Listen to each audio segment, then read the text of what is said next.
Hello, everybody. Welcome to the Boss Rush Podcast pre-show. I am your host, Corey Derrigan. Alongside me, as always, is the PC Muscle Race himself, LeRon Dawkins. Hello, all you happy people. Hi, LeRon. I missed you. What's up, Corey? I missed you too, man. I feel like I haven't seen your face in a while. Yeah, you haven't seen my face in a while. 2 weeks. It might be longer than that. The last time we were together was for the Nintendo Direct. Yeah. We did do all recap. that. Yeah, we did do all that, didn't we? Yep. Yeah. Also, here's the mad pharmacist herself, Stephanie Klimov. Here I am. She's alive, promise. I'm alive. I miss you. I know, I missed you too. Speaking of missing people, I also missed PK Power Pat Klein. I know, and despite the fact that we always seem to talk. I know. Group chats going off all the time. I had to it was buzzing so loud the last week. I had to throw my phone in my lunchbox because it was just buzzing all over the place because I have it on silent at work.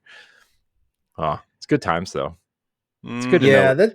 That's kind of a problem I have sometimes because we are very active during the day, and sometimes my daytime is very busy with real life work and stuff like that. So I apologize to you guys if it always seems like I'm never active or just ignoring stuff. Sometimes I just cannot, especially if I'm on site at a client's office.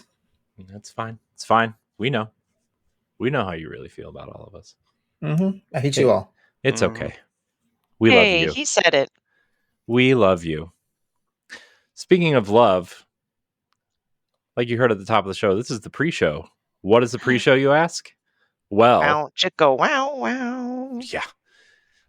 Well, the pre-show is our new kind of Patreon exclusive segment for the Boss Rush podcast. It's going to be about a 15 to 20 minute segment on a topic where basically just another segment of the show for patrons. This episode is going to be free. The next episode is also going to be free. But following episode, what episode is this? So episode 235, starting then, the pre-show will be Patreon exclusive. And depending on what the topic is, we may release it on YouTube later. But for now, the pre-show is free. You gotta pay. Yeah, just $1 though. Just $1. You get the pre-show of this show. You get Expansion Pass, which is back, but as a post show for Nintendo Power Block. And maybe something for After Dark. Not 100% sure. Early access for After Dark. But, yeah, so open them damn wallets. So I don't... Jeez. What? Oh, I don't know, man. It was just funny how you said it. It made me laugh. That was not inappropriate. That was not inappropriate or anything. It just made me laugh, man. It wasn't like I said, grab your wallet and spread them. Jeez. Spread them. Yikes. Oh, and you got some lube for that spread? Jeez. I might be able to give some suggestions. Oh, geez. Anyways, that's patreon.com/Boss Rush Network. For as little as $1, you can get all kinds of cool perks. But anyways, today's pre-show topic, we're going to pick our 3 favorite games from the summer showcase extravaganza, whatever this was. Somebody said summer snooze fest the other day. I was like, ouch. So what we're going to do is we're going to pick our top 3 games, and we're going to talk about which presentation we thought was the best. And that's gonna be our pre-show. So you know what? I'm feeling spicy, LeRon. I'm going your way first. Okay, cool. So we're just gonna go round robin one at a time until we pick one 3. at a time. Yep. Okay then. All right. Well, well. It's gonna sound wild because if anyone caught the Nintendo Direct show, it's gonna sound really wild coming from my corner. Oh no. But the majority of my picks are from the Nintendo Direct show. And I'm gonna start off with I was gonna start in the order that I had them written down here, but I'm gonna start in the order I feel like starting with, and that's Metroid Prime 4. Ooh, game looks good.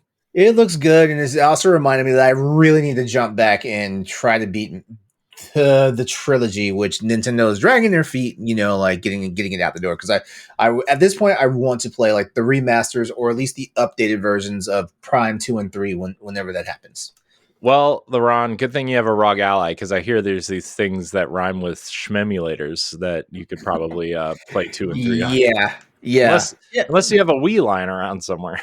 No, I don't. No, I don't. Oh, But no, like Metroid Prime 4, in my opinion, that I feel like that was one of the if there that for that 45-minute direct, I feel like the Prime 4 trailer was one of like maybe 3 different trailers or announcements that just brought the house down for that show. Yeah. And the fact that they ended the show with that, like, if it was a live show, like say, like if we actually had an E3 where people were on the floor and everything, that would have gotten a standing ovation that night. yeah, it was pretty good. Yeah, like it was so great. Like it had the nostalgia going on. There's a part of me because they found ways to like bring back old Metroid enemies from the mainstream series, into Prime 4. Like for example, Meta Ridley is like a mechanized version of Ridley and stuff like that, and it supposedly has content and continuity because like you actually fought like Meta Ridley in Zero Mission. Well, you fought a prototype of Meta Ridley in Zero Mission, and then like the bastard came back again in Metroid 2, Samus Returns, for the 3DS. Wait, was that Meta Ridley? Pat, help me out here. Was that Meta Ridley or was that Ridley? In which one? The final boss fight of Metroid 2 Samus Returns 3DS. Spoiler alert, by the way. Yes, for the 40-year-old game for the Game Boy. Well, the new remake. No, the remake. Yeah, the the remake added a new final boss. Yeah, and which the baby Metroid actually helped you fight, which that's actually giving like foreshadowing to the future when we get to Super Metroid. But anyway, like I'm figuring because like Metroid Dread had like that nice ass fucking cameo from Kraid, which we thought had been long dead, long time ago, and so like and they still get answered where the hell did Kraid come from? Is that the original Kraid? Is that like a clone? What the hell? But anyway, Metroid Prime 4, like it's got a lot of callbacks to like the Metroid Prime Hunters, which is actually a DS game. Stuff like that. It just looked amazing. Like like the trailer looked good. The trailer looked good for and it led the internet to speculating: is it on Switch 2 hardware, which has been debunked, and stuff like that. It looked good, and I'm thrilled. And I'm a Metroid fan. Like, as a matter of fact, Metroid is probably my franchise. Well, if we're gonna go with the originals, that what started it all for Nintendo, like that trifecta, which was Metroid, Zelda, and Mario, of course. Yeah. So Nice. yeah, I was happy, and now I'm done talking because I know we have like content to get through. Yeah, it's fine. Stephanie, you're next. I'm picking on you next. Let me hop to something that I don't think was on anyone else's list, and that was Astrobot. Probably the only one on here that's getting love for Sony. But quite frankly, when I saw that trailer, it immediately caught my interest, and I was happy to see another Astrobot, a full-fledged game. It just looked absolutely gorgeous. So it was one of those that I upped and pre-ordered. So I'm very much looking forward to Astrobot, and I think this is a good thing for Sony. Yes, I think it might be the first game I'm looking forward to on PlayStation from Sony directly in probably a long time. Yeah, this has been the first game I've been looking forward to from Sony since Ratchet and Clank, actually. Yeah. Mm-hmm. Yeah, this game looks excellent. It's honestly a breath of fresh air we need for that landscape that Sony has going on right now in the PlayStation ecosphere. Like everything's like super serious, So like It's nice that we're gonna actually have like a fun, like whimsical game that like is gonna actually honestly, like if they pull it off right, it's gonna make us feel like how we felt like back when we were playing like those PS1 games, because PS1 was like dominated by platformers and JRPGs. And it's gonna and like PS2, like with Jak and Daxter, right? Exactly. So like it's gonna give us that. It's gonna give us those if they pull it off right, which I think in the interviews of Team Asobi, like they've been trying to like this is a work of passion for them, stuff like that. And in the trailers you've seen like it's a love letter to like PlayStation fans. Like there's so many Easter eggs and like so many callbacks in there and stuff like that. Even though this is a brand new not brand new IP, but a brand new game in an IP that like for the most part was just mainly like a tech demo. Like it's been like tech demo world for Astrobot from like the first PS4 to the original PSVR and of course the PS5 launch. And like Team Asobi is doing good things. Like I'm also with you, Stephanie. I cannot wait for this game. I Like think you brought it's up a that day point, one. and correct me if I'm wrong, because Astrobot initially was kind of like your tech demo to show off what the PlayStation could do. And I know we've had topics like this before, is like, does Sony have a mascot? And they've like had mascots here and there. And I feel like Astrobot became a proven concept because of how well loved it was. So I'll stop there. Honestly, for the most part, like just answering the mascot question, most of Sony's mascots over the years have always been like borrowed mascots for the most part. Like because Drake would be a good mascot for Sony, but they don't treat him like that. He's never been like the face of Sony. And like if you look back at other properties, like for a while it was Spyro the Dragon, Sly Cooper and stuff like that.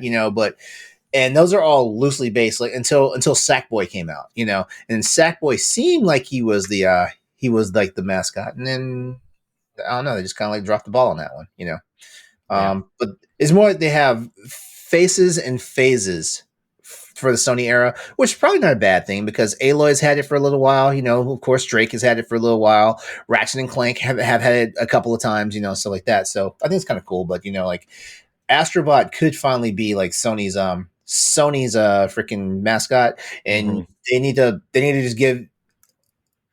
It'd be nice to have like 2 official games featuring Astrobot in the PS5's lifetime, and then PS6 launches or whatever they call that next system, probably the PS6.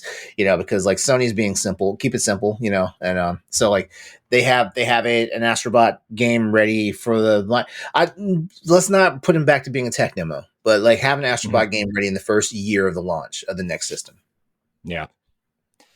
Pat. Yes. You're up. Okay, well, I am going to go with one of my obvious choices as an RPG fan. Metaphor Refantasio. Oh, I thought you were going to pick Doom. That's not coming out anytime soon, but sure. Nope. Metaphor. Looks amazing. That game looks so gorgeous. Love the Persona team. I look forward to seeing what they do with the new IP. Now, let me get this right. Like, these are people from the Persona team that broke off from Atlas?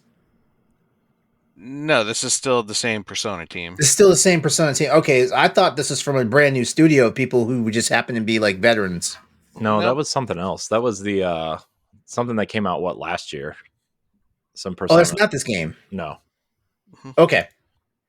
I must have gotten it mixed up, but then again, it's been a couple of weeks since the shows. What was that game though, Pat? What was that game that like a bunch of Persona people went off to make?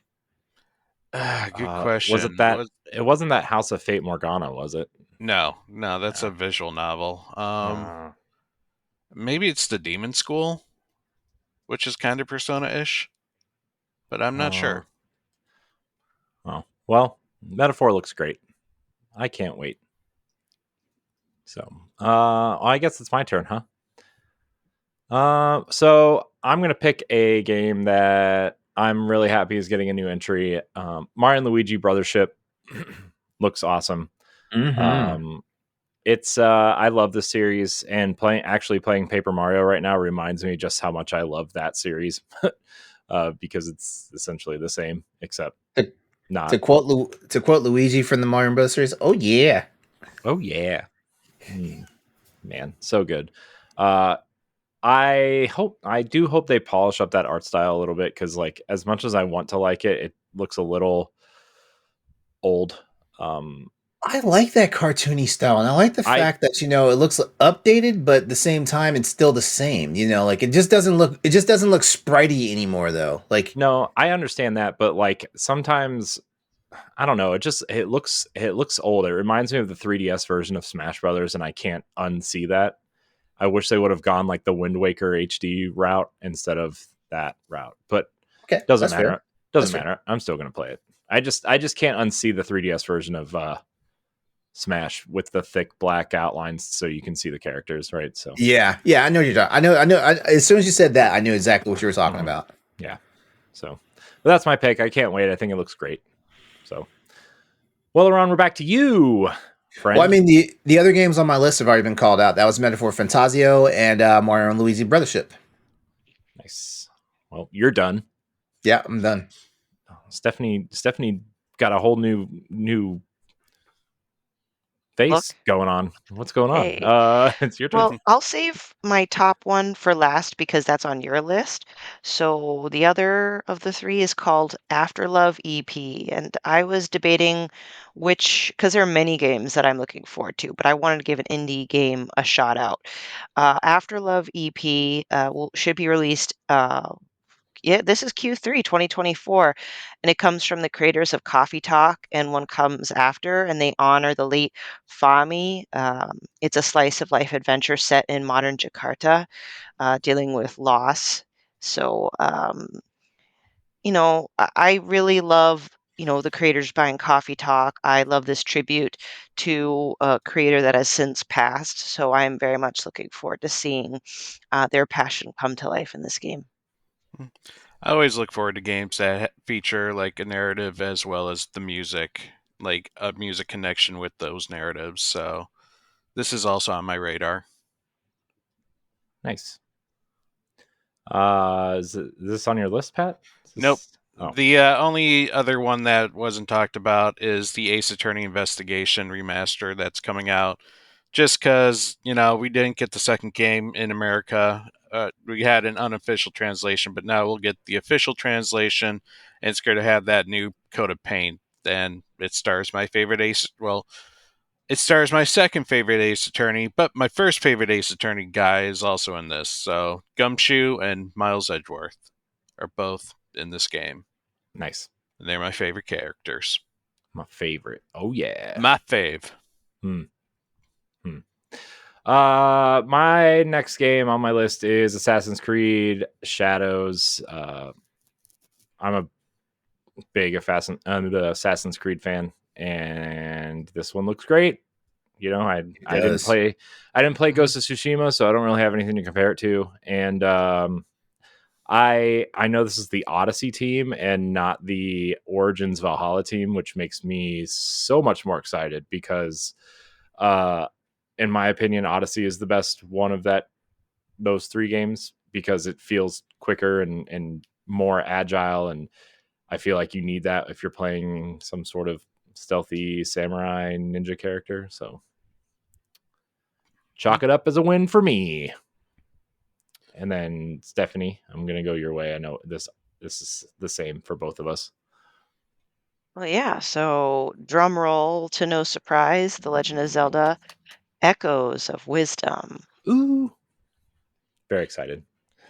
And I'm also excited that it's not like in 5 years. It's actually coming out in a few months, which is quite a delight. I can't believe we finally get to play Link in this game. I know. Enough with that Zelda character and their green tunic. Mm-hmm. I'm honestly so happy for this because like it returns to that classic style of Zelda that I just cannot get over, it's the reason why there's a legacy like side of people that love Zelda, and then there's like the new age stuff like the start of Ocarina of Time and stuff like that. And I love this, and I know for sure like I'm going to sink a bunch of hours into this one. So yeah, like I mean Nintendo, like Nintendo has grabbed LeRon this year somehow. They do it about once every 2 or 3 years with one of their directs. Like it's really funny because like I said this on like our direct recap. I'm like it always seems like yeah, there's 1 or 2 games here, but it's nothing that really like gets me really like hot and bothered and want to like like dust off my Switch or nothing like that. But And I guess all that being said, like I'm gonna give like the Nintendo Direct of this summer like the 100% stamp of approval.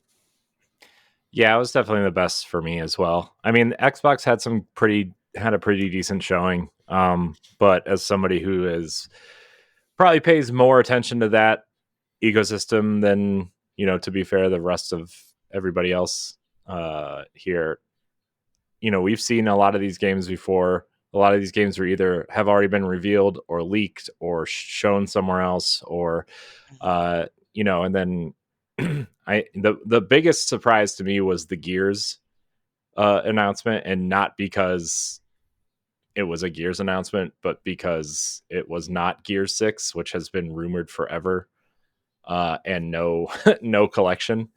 Yeah. Which also kind of surprises me. And I know people say, "Oh, well, you can play the other ones on backwards compatibility." I get that, but 2, 3, and Judgment don't have native PC versions, and they don't have native cloud versions. So if you want to play those, you have to have an Xbox, which is fine. But like, if their whole thing is we want people to play everywhere, they're gonna need to have some sort of native version to at least Xbox One for those. They also need a working network. Yeah, that's fair too. Yeah, Xbox Live has been down all day as of the day of this recording. So no reason. No announcement or reason for. No announcement pointing to what's going on. No, as of 2 hours ago, it's still down. So and it's been down like all day. So wow, okay. I know. The one time I want to play on my Xbox, it's been freaking down, and I can't because you need to sign in. Too bad for you. Too bad for everybody that has DRM games right now. Or Game Pass, because you can't play Game Pass games without logging in first. Yeah. Oh, rip Xbox. Anyways, anybody else have any other different answer than the Nintendo Direct? Nope. I'm just going to give a shout out to Day of the Devs because we have a lot of indie directs, so to speak, throughout this time period. Technically Limited Run had one, Wholesome Games had one, Day of the Devs had one.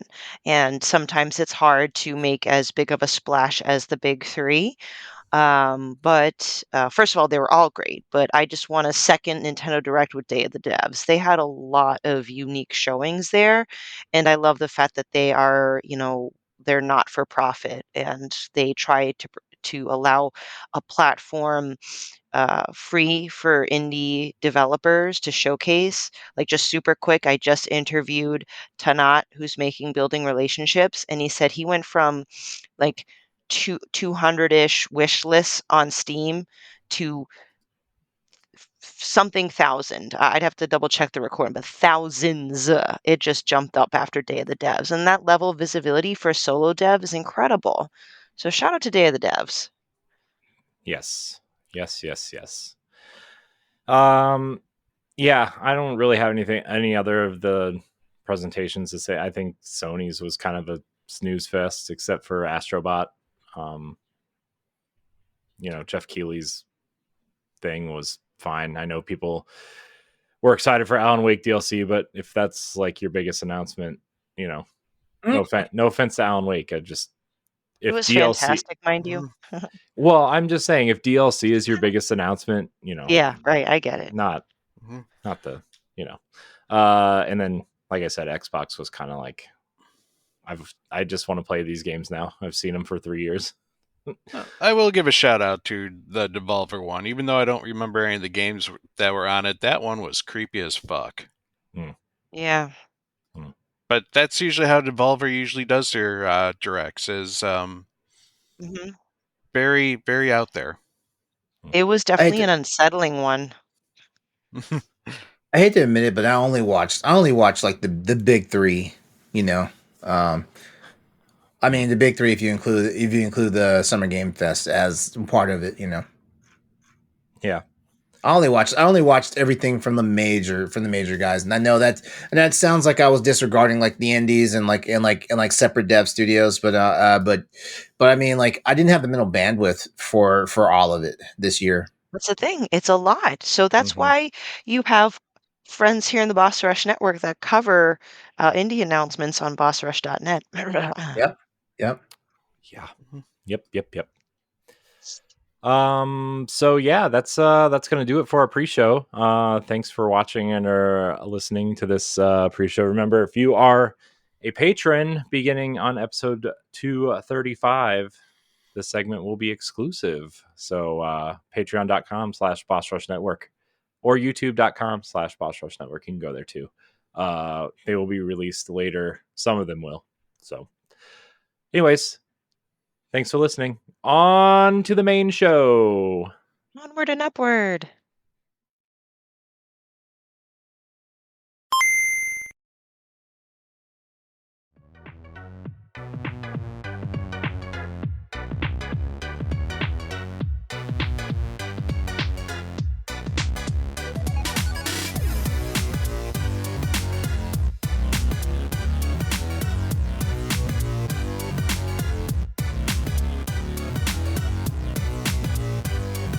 Hello, everybody. Welcome back to the Boss Rush Podcast, a great place to play games and be better. I'm one of your hosts, Corey Deering, and alongside me, as always, is the PC muscle race himself, LeRon Dawkins. Hey, what's poppin'? Hi, LeRon. Hey, Corey. I really like that shirt on you. Thank you. I'm not a gray t-shirt guy, but that shirt, like the weird kind of textured gray like that. Yeah. It really suits your skin tone. I like it. Thanks. I like it. I actually like a lot of gray tones on shirts and stuff, and I feel like for the most part they actually do something for my skin tone and my complexion. So yeah, like I typically have a few gray colored shirts, if not gray colored shirts, gray tank tops. Yeah, they the lighter / brighter shirts usually your skin tone complements those lighter and brighter colors. I appreciate you saying that. Thank you. You're welcome. You know how to make a guy really feel good about himself. I know. Just wait till later. Aw. Also, here is the mad pharmacist herself, Stephanie Klimov. Hello. Hi, Stephanie. Hi. How you feeling? Could feel better, but I'm here and that's all that matters. Well, yes, Sorry. it does. And that wasn't a sarcastic cough. That was a legit cough. I bet it was sarcastic. It's okay. Speaking of sarcastic, none other than PK Power Pat Klein. I have a dictionary of sarcasm that sits right on my desk side. That way, you know, if I kind of get into a mood at work, I can just pick up the book and start reading some sarcastic stuff. Nice. Mm-hmm. I thought you were gonna. At first, I thought this was like a lead into a sarcastic remark or joke. No, but you did have a missed opportunity when you mentioned something about make guys feel good or something before introducing stuff. Well, you know. Speaking of making guys feel good, Stephanie Klimov.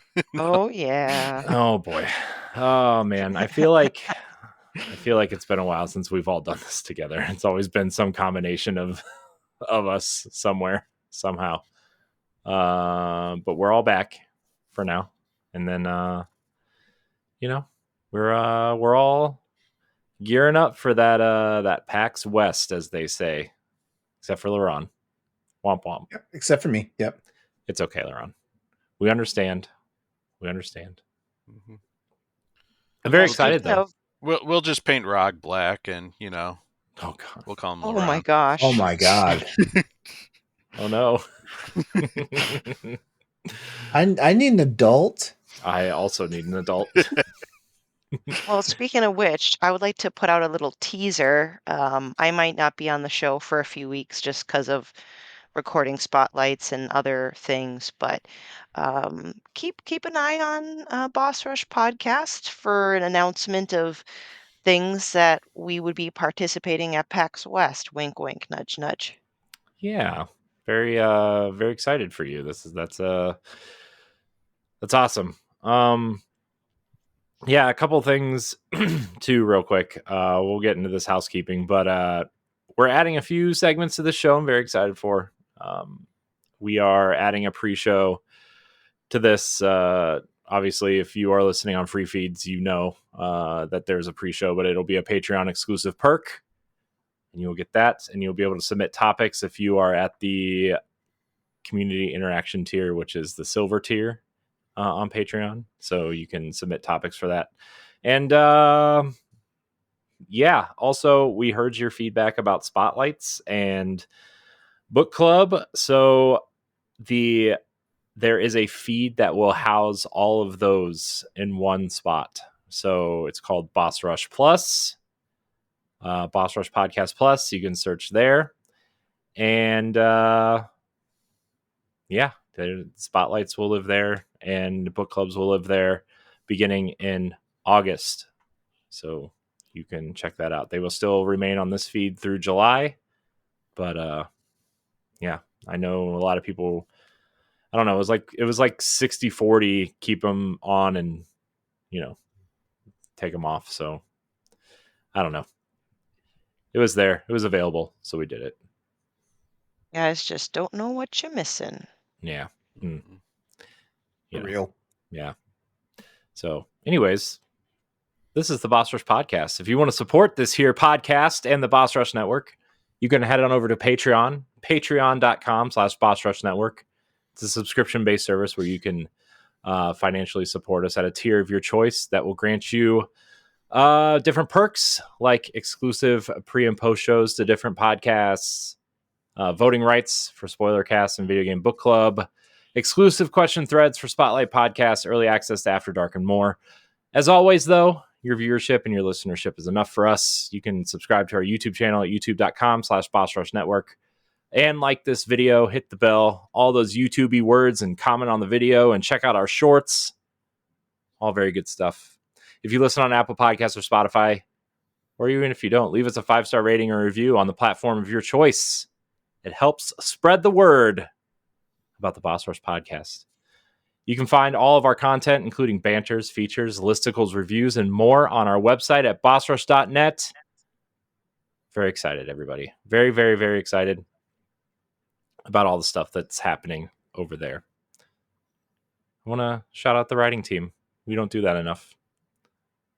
They're doing a great job. Stephanie, Lasby, everybody over there. Josh, Mary Helen, everybody. Great work.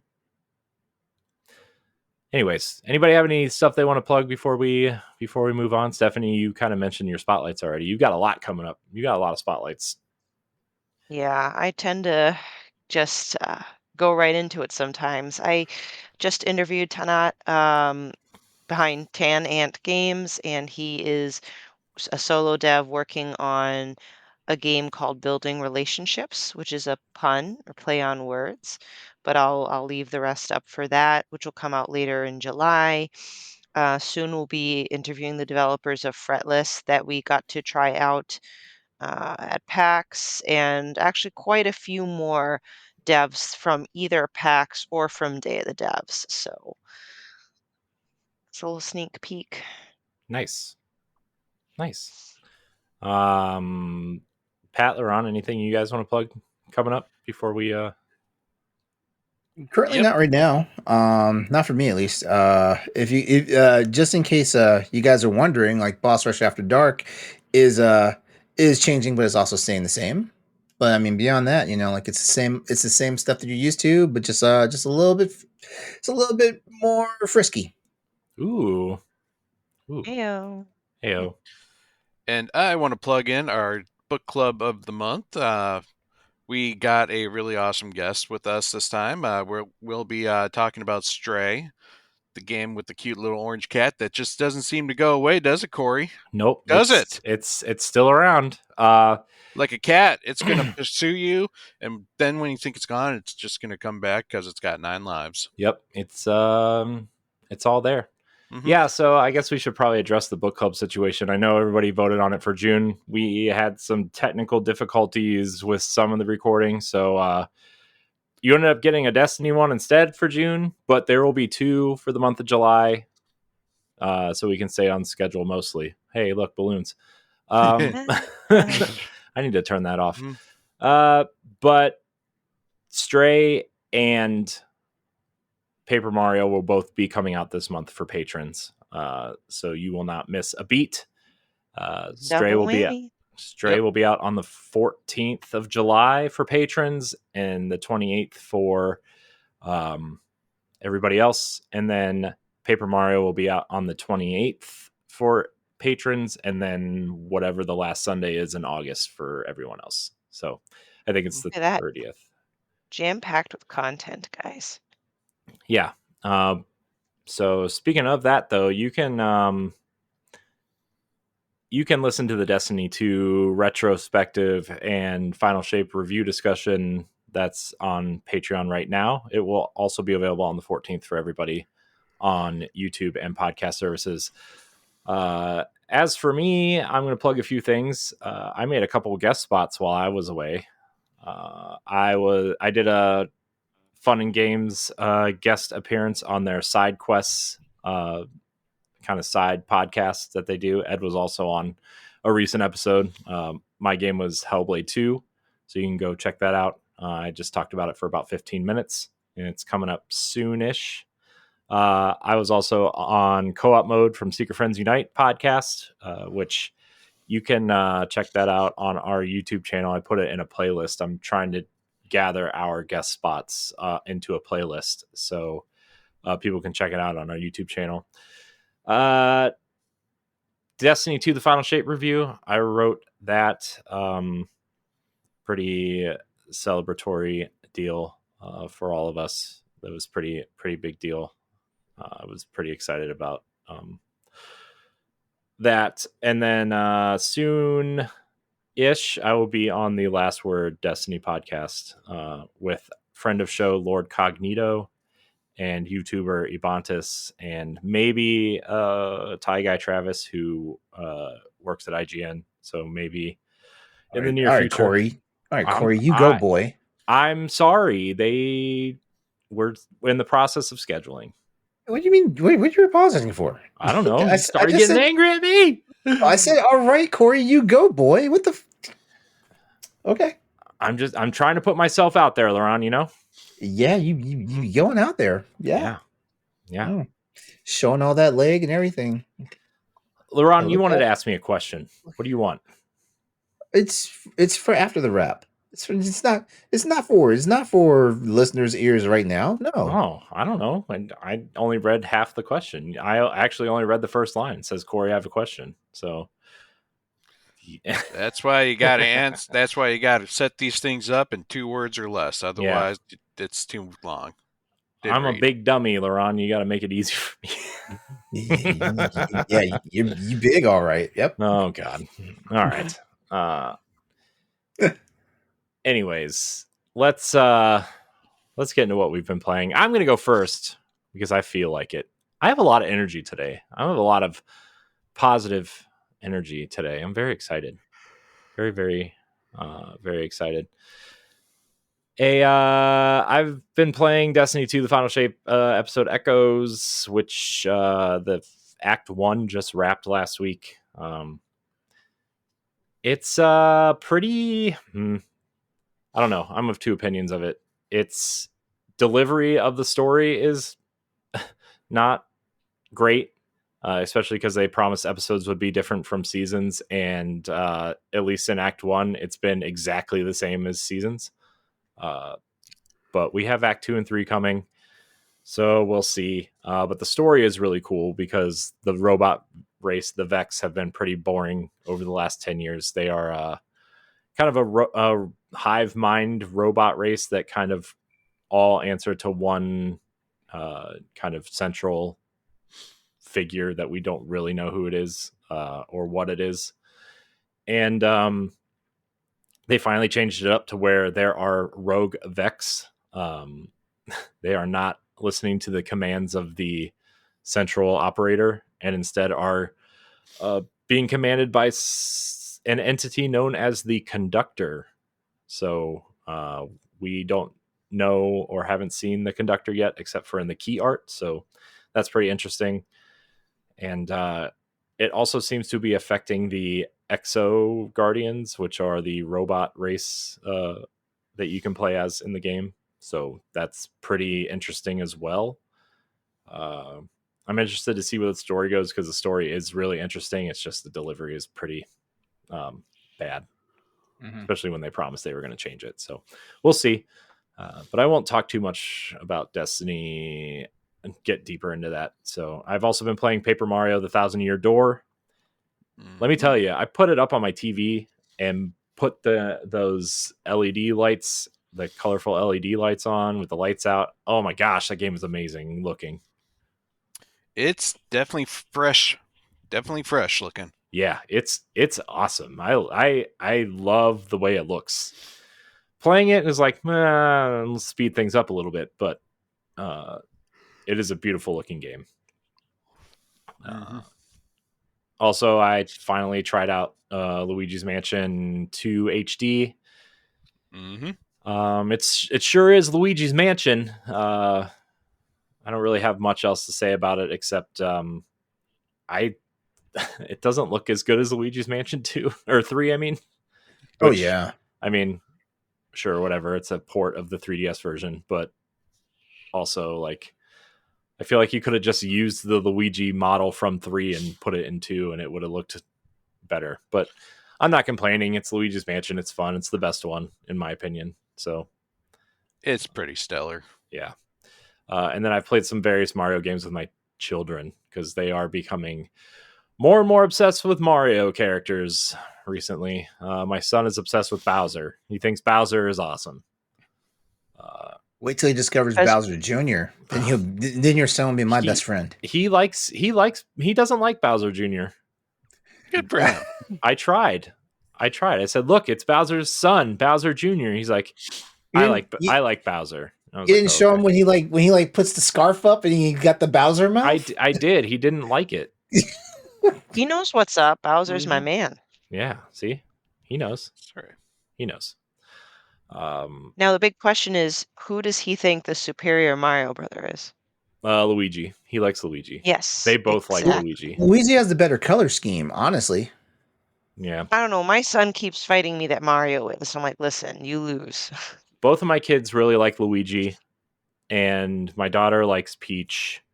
My son, though, Rosalina. Who knew?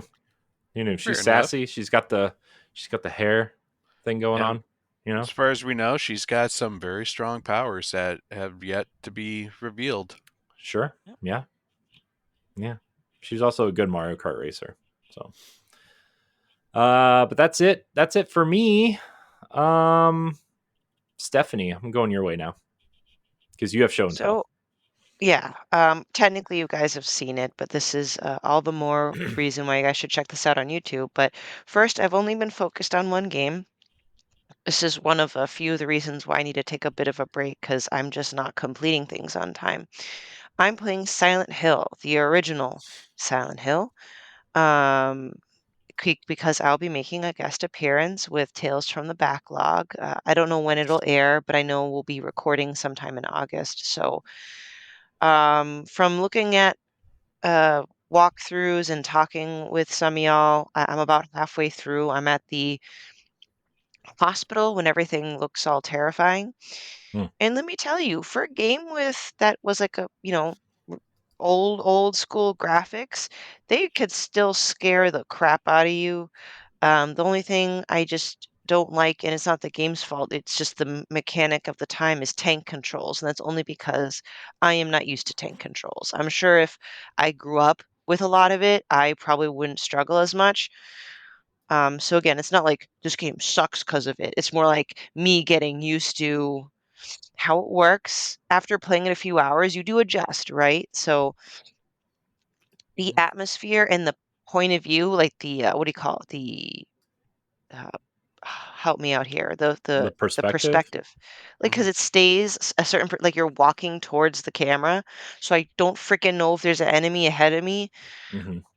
Man, it really does things to my head.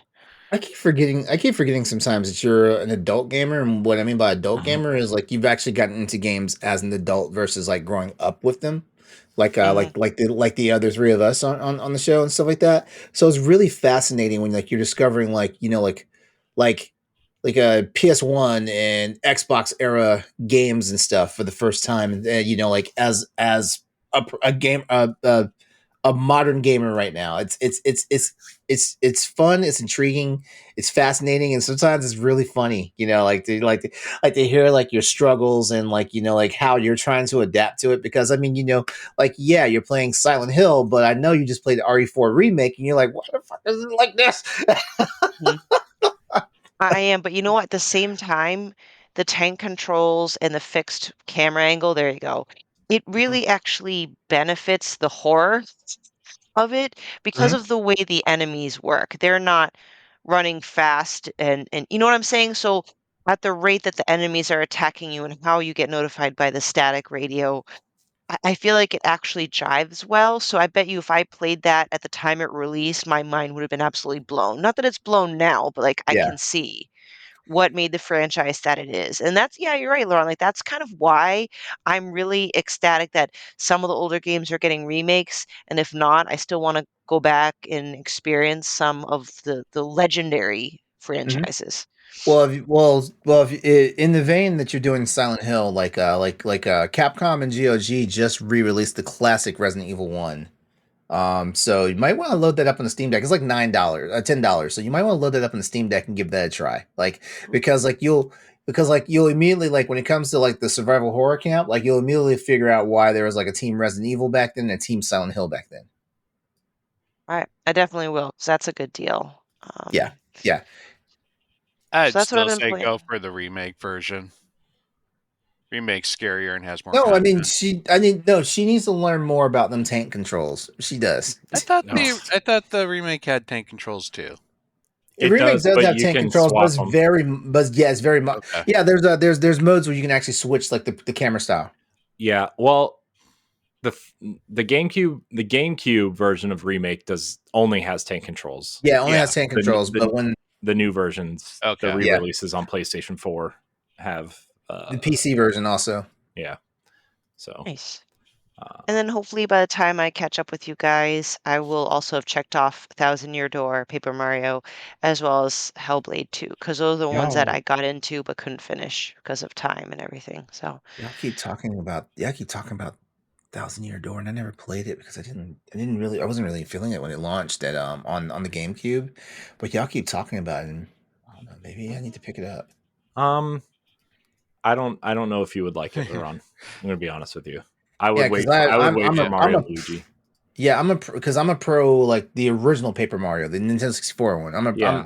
I'm Mhm. pro that guy. It's mean- very similar to the original one, but the thing that I think both Corey and I have experienced is we forgot there's a hell of a lot of backtracking. Like there are chapters where you're literally going from one end to the other, back to that one end, then back to the other, then back to the one end, and then back to the other, just because someone's like, okay, go here, grab something, take it back. All right, go back there again because you missed something. Go, that's how the game works. That's gonna get old. That's gonna get old for me real fast. It gets I'm not looking padded. forward to that. Mm-mm.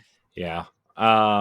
It's very mid 2000s RPG ish, but I mean, if you like Paper Mario, this is a good hint of nostalgia. But LeRon, I think if I were you, I would probably wait for Mario and Luigi to come out, because I think feel way more modern, and that's going to be more your speed anyway. Mm-hmm. Yeah, Right, it's not last all but not- bad oh. though. Sorry.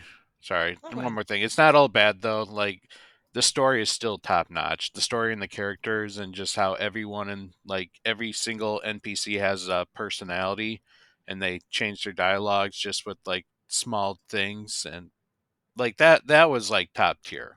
Mhm. Just the backtracking. So basically, what you guys are saying is I just watch somebody's let's play,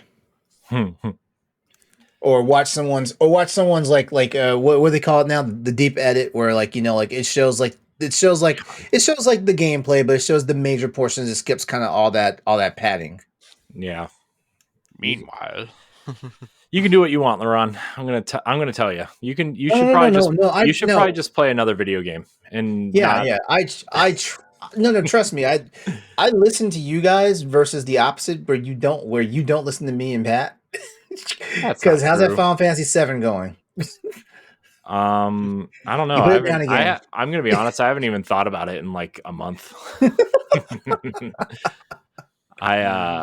I've been playing too many other games actually, and then obviously Destiny has kind of taken over everything recently. So, man, I'm gonna be so poor because of Destiny. they announced the new statue, and I'm so upset because I remember when he was going to quit. Remember when Destiny wasn't good? I do. Hey, it's a hard habit to break. Speaking of Remember hard having habits to money? break, I have never once said I'm quitting playing Monster Hunter. I've never Has once Monster said Hunter that. ever been bad for a long stretches Monster of Hunter, time? Monster Hunter Try. Like over a year? We keep interrupting Stephanie. Sorry, Stephanie. Yeah, I know. I'm so sorry. it's okay. I just figured, well, I don't want to take up too much time. Um, No. limited run, Please do your thing. Please do your thing. limited run had the Republic annual like clear out sale. So against my better judgment, I got more stuff. So I got Infernax, which I'm very excited to get a physical copy of. Myth Force, at first I wasn't going to get it, but for a physical, and the Saturday morning cartoon style, fine, I'll buy it. Tales of the Aegean. And then last that I'm most excited for, because I was going to buy the N64 edition, and that's Shadow Man Remastered. And I believe the remastered version will be better because it's done by Night Dive Studios, and Night Dive tends to kind of make those older games slightly better. Turok's on Also, sale, by the way. Speaking of Night Dive, the Turok trilogy on Switch is on sale. The first one is $6. Yeah, all right. Thinking about it. Also, I got more artwork from the site's called Yukio Heroes, but the artist is Jed Henry. I'm obsessed with his artwork. I already bought several of his. I got the Japanese rendition of what Kingdom Hearts would be. Oh my It's god! really great. When you sent us screenshots of those, like I thought they were more like postcard size. I didn't realize those are like full ass portraits.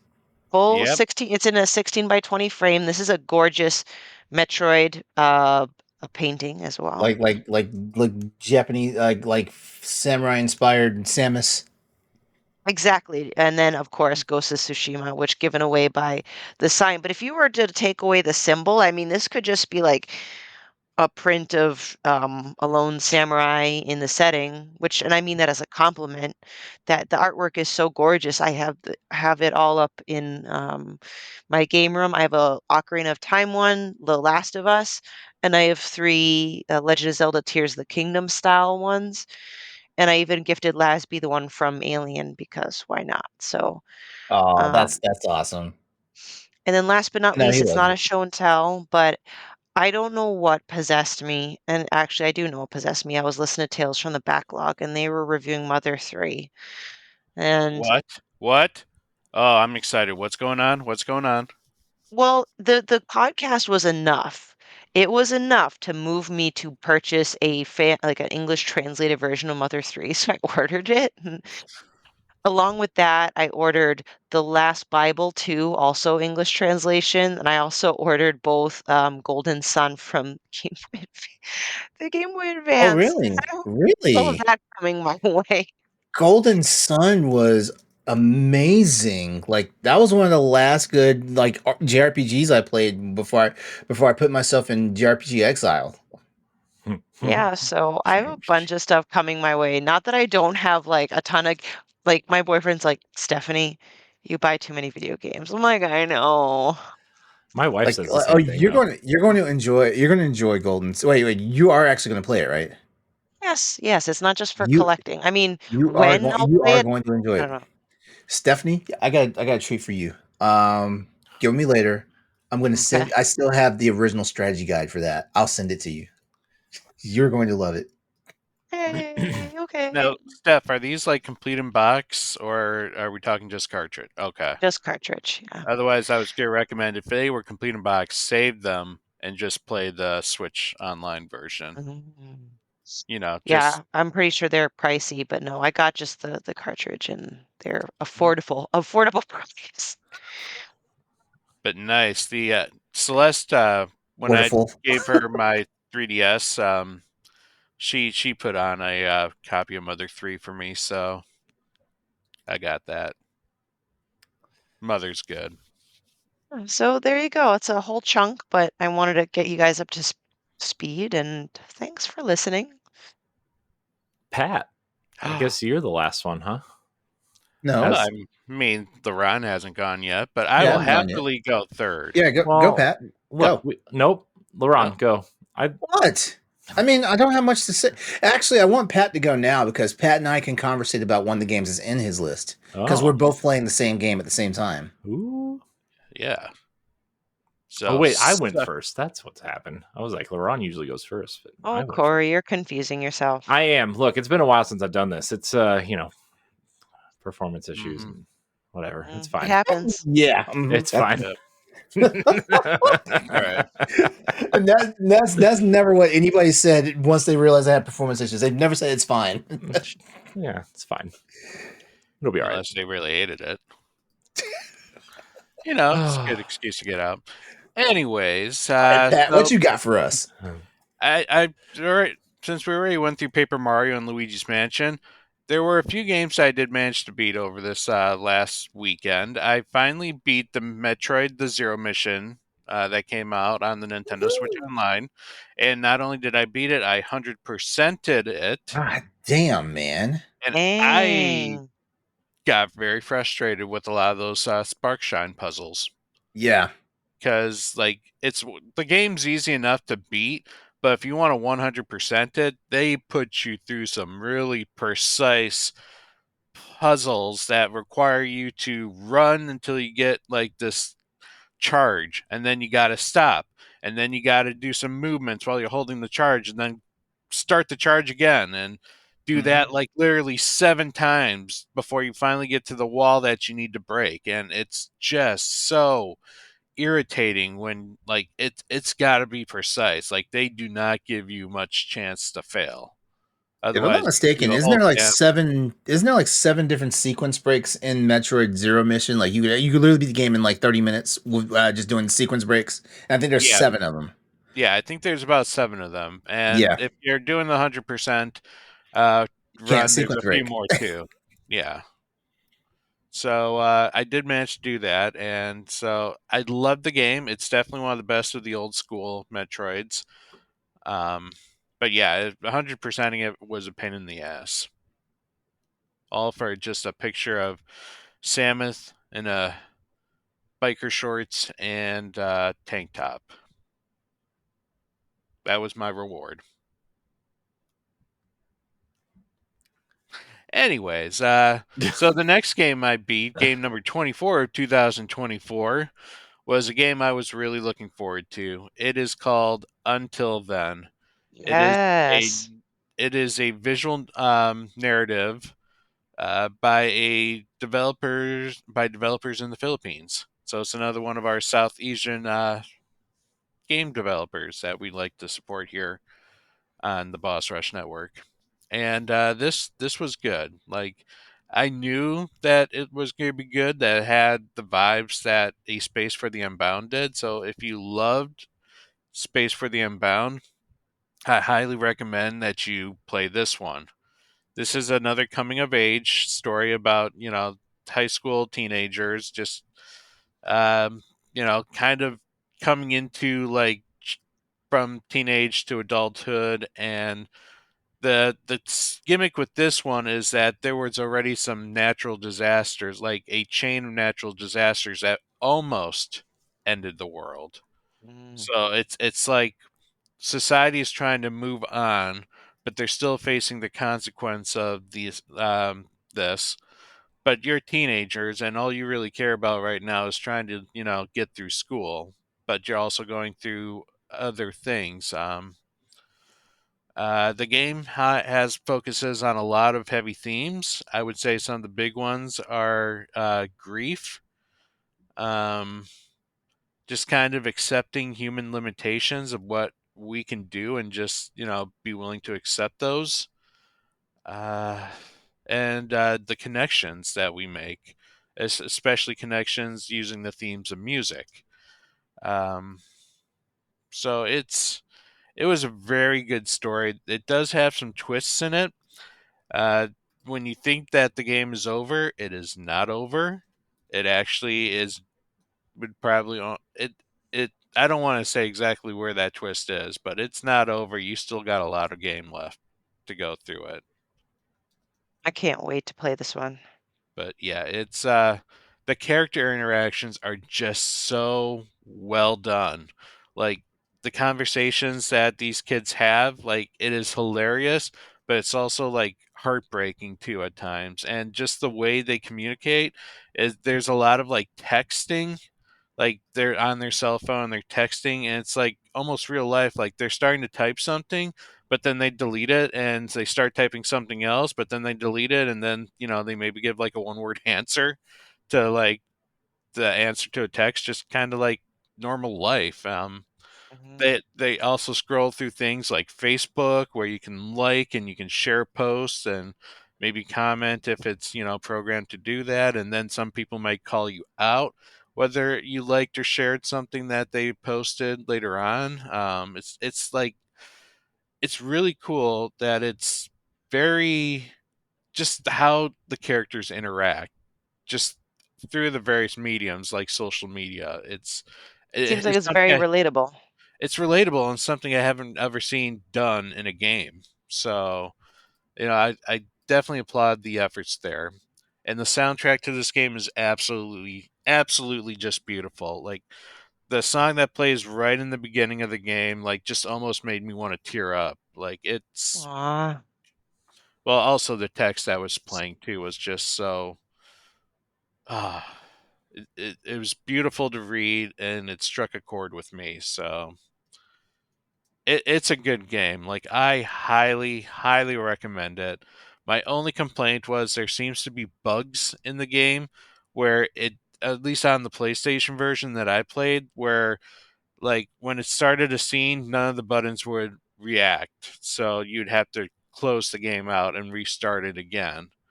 And I had to do that several times. But that Mm. hopefully can get patched out. Other than that, it's a great game. Great game. S- Will definitely make you laugh. It will definitely get you misty eyed. Like it will definitely surprise you in various ways, like thoughts of what exactly is going on in this world. So it's yeah. Nice. And with the whole Elden Ring fiasco, well not fiasco, but just like hype train going on right Fiasco. now.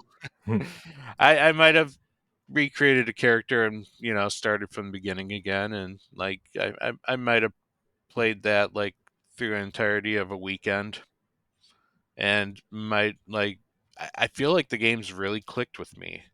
Like I'm killing bosses, and the game is beautiful. Like I can see why people think of it as a masterpiece. Like there is just a lot to explore, and by exploring, you are rewarded with new skills and new weapons that can help you beat some of the bosses that you had challenges with. Um, but it's also just so gorgeous to look at. Like any area I've been to, like even the ones that are like red swamp and murky and just full of death and like mushrooms, even those have its own beauty. Like Death and so mushrooms. dead swamps and mushrooms. There are a few of those. Miyazaki or is it Miyazaki? Yeah. Yeah, he loves his poison swamps.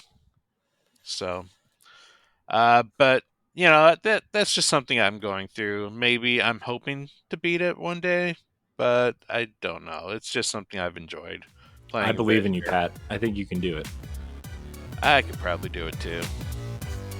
If you want to see how you can become a Patreon producer, head on over to patreon.com/BossRushNetwork. The Patreon producers for this month are Adriel Munger, Austin Campbell, Celeste Roberts, Christian S., Sana Dierig, Francisco Santillan, Matthew Keel, and Todd Oxtra. Thanks for your continued support of the Boss Rush Network. And finally, I've also started playing Monster Hunter Stories 2 because I bought All right, the let's talk. duology. And yep, it's a fun game. The game has a lot of things that I like and I get addicted to.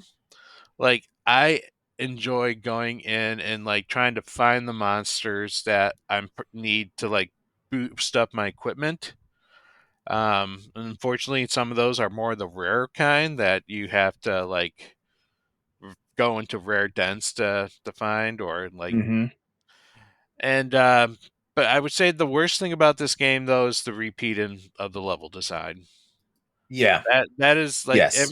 all the levels are, most of them are randomly generated, so it just kind of uses like the same map styles over and over again, and it's just it's boring, and like you just kind of find yourself rushing to get to the eggs, which is always a fun thing to do, and like try and get those. For me, I'm a collector. I want all the monsters. So I'm usually trying to find those rare eggs. And it's getting to the point now where I'm starting to chase rarer monsters off in hopes that they, run away and go to a den so I know for sure that I'm going to get that egg. Um, Also, Navarro. How the hell does he always have a freaking barrel to stand on? I swear, like every single cutscene, he's like standing on a barrel, and it's like, where does this come from? Is And that is that unanswered thing that always happens in anime? I mean, it's not like he can carry the barrel. The barrel's bigger than he is that he's standing on. Hey, you played a Monster Hunter game or two. Where are the hunters pulling those barrels and those barrel bombs out of? Where are they coming from? You got a point there. Don't ask questions you don't want the answer to. No, I want the answer. Oh God. Yeah. Mm-hmm. How far are you in there? Because I'm currently playing Monster Hunter Stories 2 right now. I would say I'm in the second region, the one that kind of looks like it's in fall. Okay. Yeah. So you just got off the island. I got off the island and I finally Okay. just unlocked the ability to uh, Yeah. inherit genes Yeah, from my you're in Act 2 of the game right now. Yep. Like I'm currently in Act 4. Okay. Yeah. Yeah. I'm playing it too, and I'm being slow about it because like I'm just trying to collect the monsters, and stuff like that. But once you get to Act 4, you get into what the Monster Hunter Stories equivalent of high rank mode. Okay. Which means now like all those monsters, all those monsters that you raised and collected, they're now obsolete because they're too weak. So you got to go out. And you got to find the high rank version of the monsters and start getting their eggs and raising those monsters. Well, And at least they also level up fast enough. update as soon as you get to Act 4, update your weapons and armor. I keep doing that. Like it's kind of funny. Like right now, like the Tiger X is considered a royal monster, so it's considered like a harder optional thing to Oh, fight. I beat the T-Rex. I beat the T-Rex on the first try this time because like when I was originally playing it back when it first came out on the Switch, like I was having a hard time beating the T-Rex as a royal monster, but like I beat the first time Yeah, this time, and I'm not sure if it was like experience this time or what because I mean, I I got got clapped. lucky. I got Oh, lucky. Like both of my heroes had one heart left on each side. Uh, isn't but that nerve-wracking? Jesus. it is Because because you know, if either one loses all their hearts, it's game over. yeah, and it sucks that Alvin is just so freaking weak. Like the guy with the elf with the Yeah, with the bow bow. and arrow. Yeah, and It's like it's I'm crazy too. watching It's him get crazy too. clapped every Yeah, freaking time, one hit. it's crazy too because he's a Wyverian, and like he's got a cool monster companion like Legiana. Legiana's no joke. I can't wait to find one. Yeah, Just but steal it's his. just like he gets smacked and he's No, his is bonded to him. You can't steal his. no. But yeah, I fought the Tigrex, and so I got S ranked it, so I got a whole bunch of like supplies. I'm like, oh, I'm excited. I'm gonna build some equipment with this. every freaking piece that involved the Tigrex involved a creature that is not in you my have not region yet. encountered yet. Yeah, that's Son of a that's how they bitch. keep you from power leveling. That's how they do that. Because Yeah. you're not gonna find it before Act 4. I'm just gonna say that right now. Ah.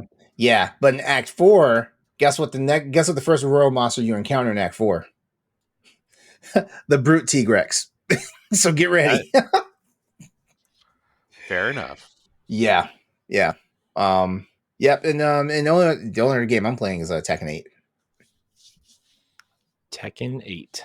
Yeah, I mean, there's been since the last time we actually had a Boss Rush podcast recording. Like, there's been 2 tournaments. So that every time Tekken tournaments come out, and I mean, these are big tournaments. Like they're televised. They're on YouTube like the entire weekend and stuff like that. Like Combo Breaker happened a couple of weeks ago, and then we had CEO, which these are all building up to the Tekken World Tour. Which if you guys follow like Street Fighter, for example, like Street Fighter always has like a world championship. Like this is what like these tournaments for Tekken are right now. They're building up to the Tekken World Tour, which is the major like esports competition for Tekken. They Tekken, something was in the news recently about Tekken, right? Like there was some sort of, is there new DLC coming or something? New characters? Yeah, well the summer patch is coming. That's going to release the second DLC character right for the season. So for people who were playing Tekken 7, and because Lydia Sobieski was the final character released for Tekken 7 in this in the season 4 pass for Tekken 7, and now she's coming back, and she'll be in the summer release, which everybody's trying to figure out when the summer release is dropping, because like when that drops, like she'll be released as well as a brand new stage. But the good news is for Tekken players right now, there are no more major patches and updates for like move lists and rosters. So like nerfs and buffs there are no more until season 2 happen. So you guys, everybody can coast now. Well, they might make some major changes depending on if stuff shows up broken, but like beyond that, like people do not have to worry about making any more adjustments to how they're playing right now. Yeah, but fixing broken stuff is different than a major patch. Yeah. So, man, Tekken. What a series! I can't believe that series is still like trucking along. 30 years. Yeah. And 8 was a great installment. So yeah. Man. Yeah, I don't know. Even though Harada kind of pissed me off though, because like the not this last patch that happened, but the patch before it, like they made Victor's gun move. Like Victor's the main I've been using since Tekken 8 dropped. So it's the what French they guy. do to him? It's the French guy and everything with the sword, the knives, and the gun and stuff like that. They've made it now to where it's called the quarter circle forward move, or the fireball motion. If you guys play Street Fighter, they made it technical now. So you can't just roll if you're playing on a pad, you just can't just roll your thumb over the directional pad and get it done. Yeah, I had to.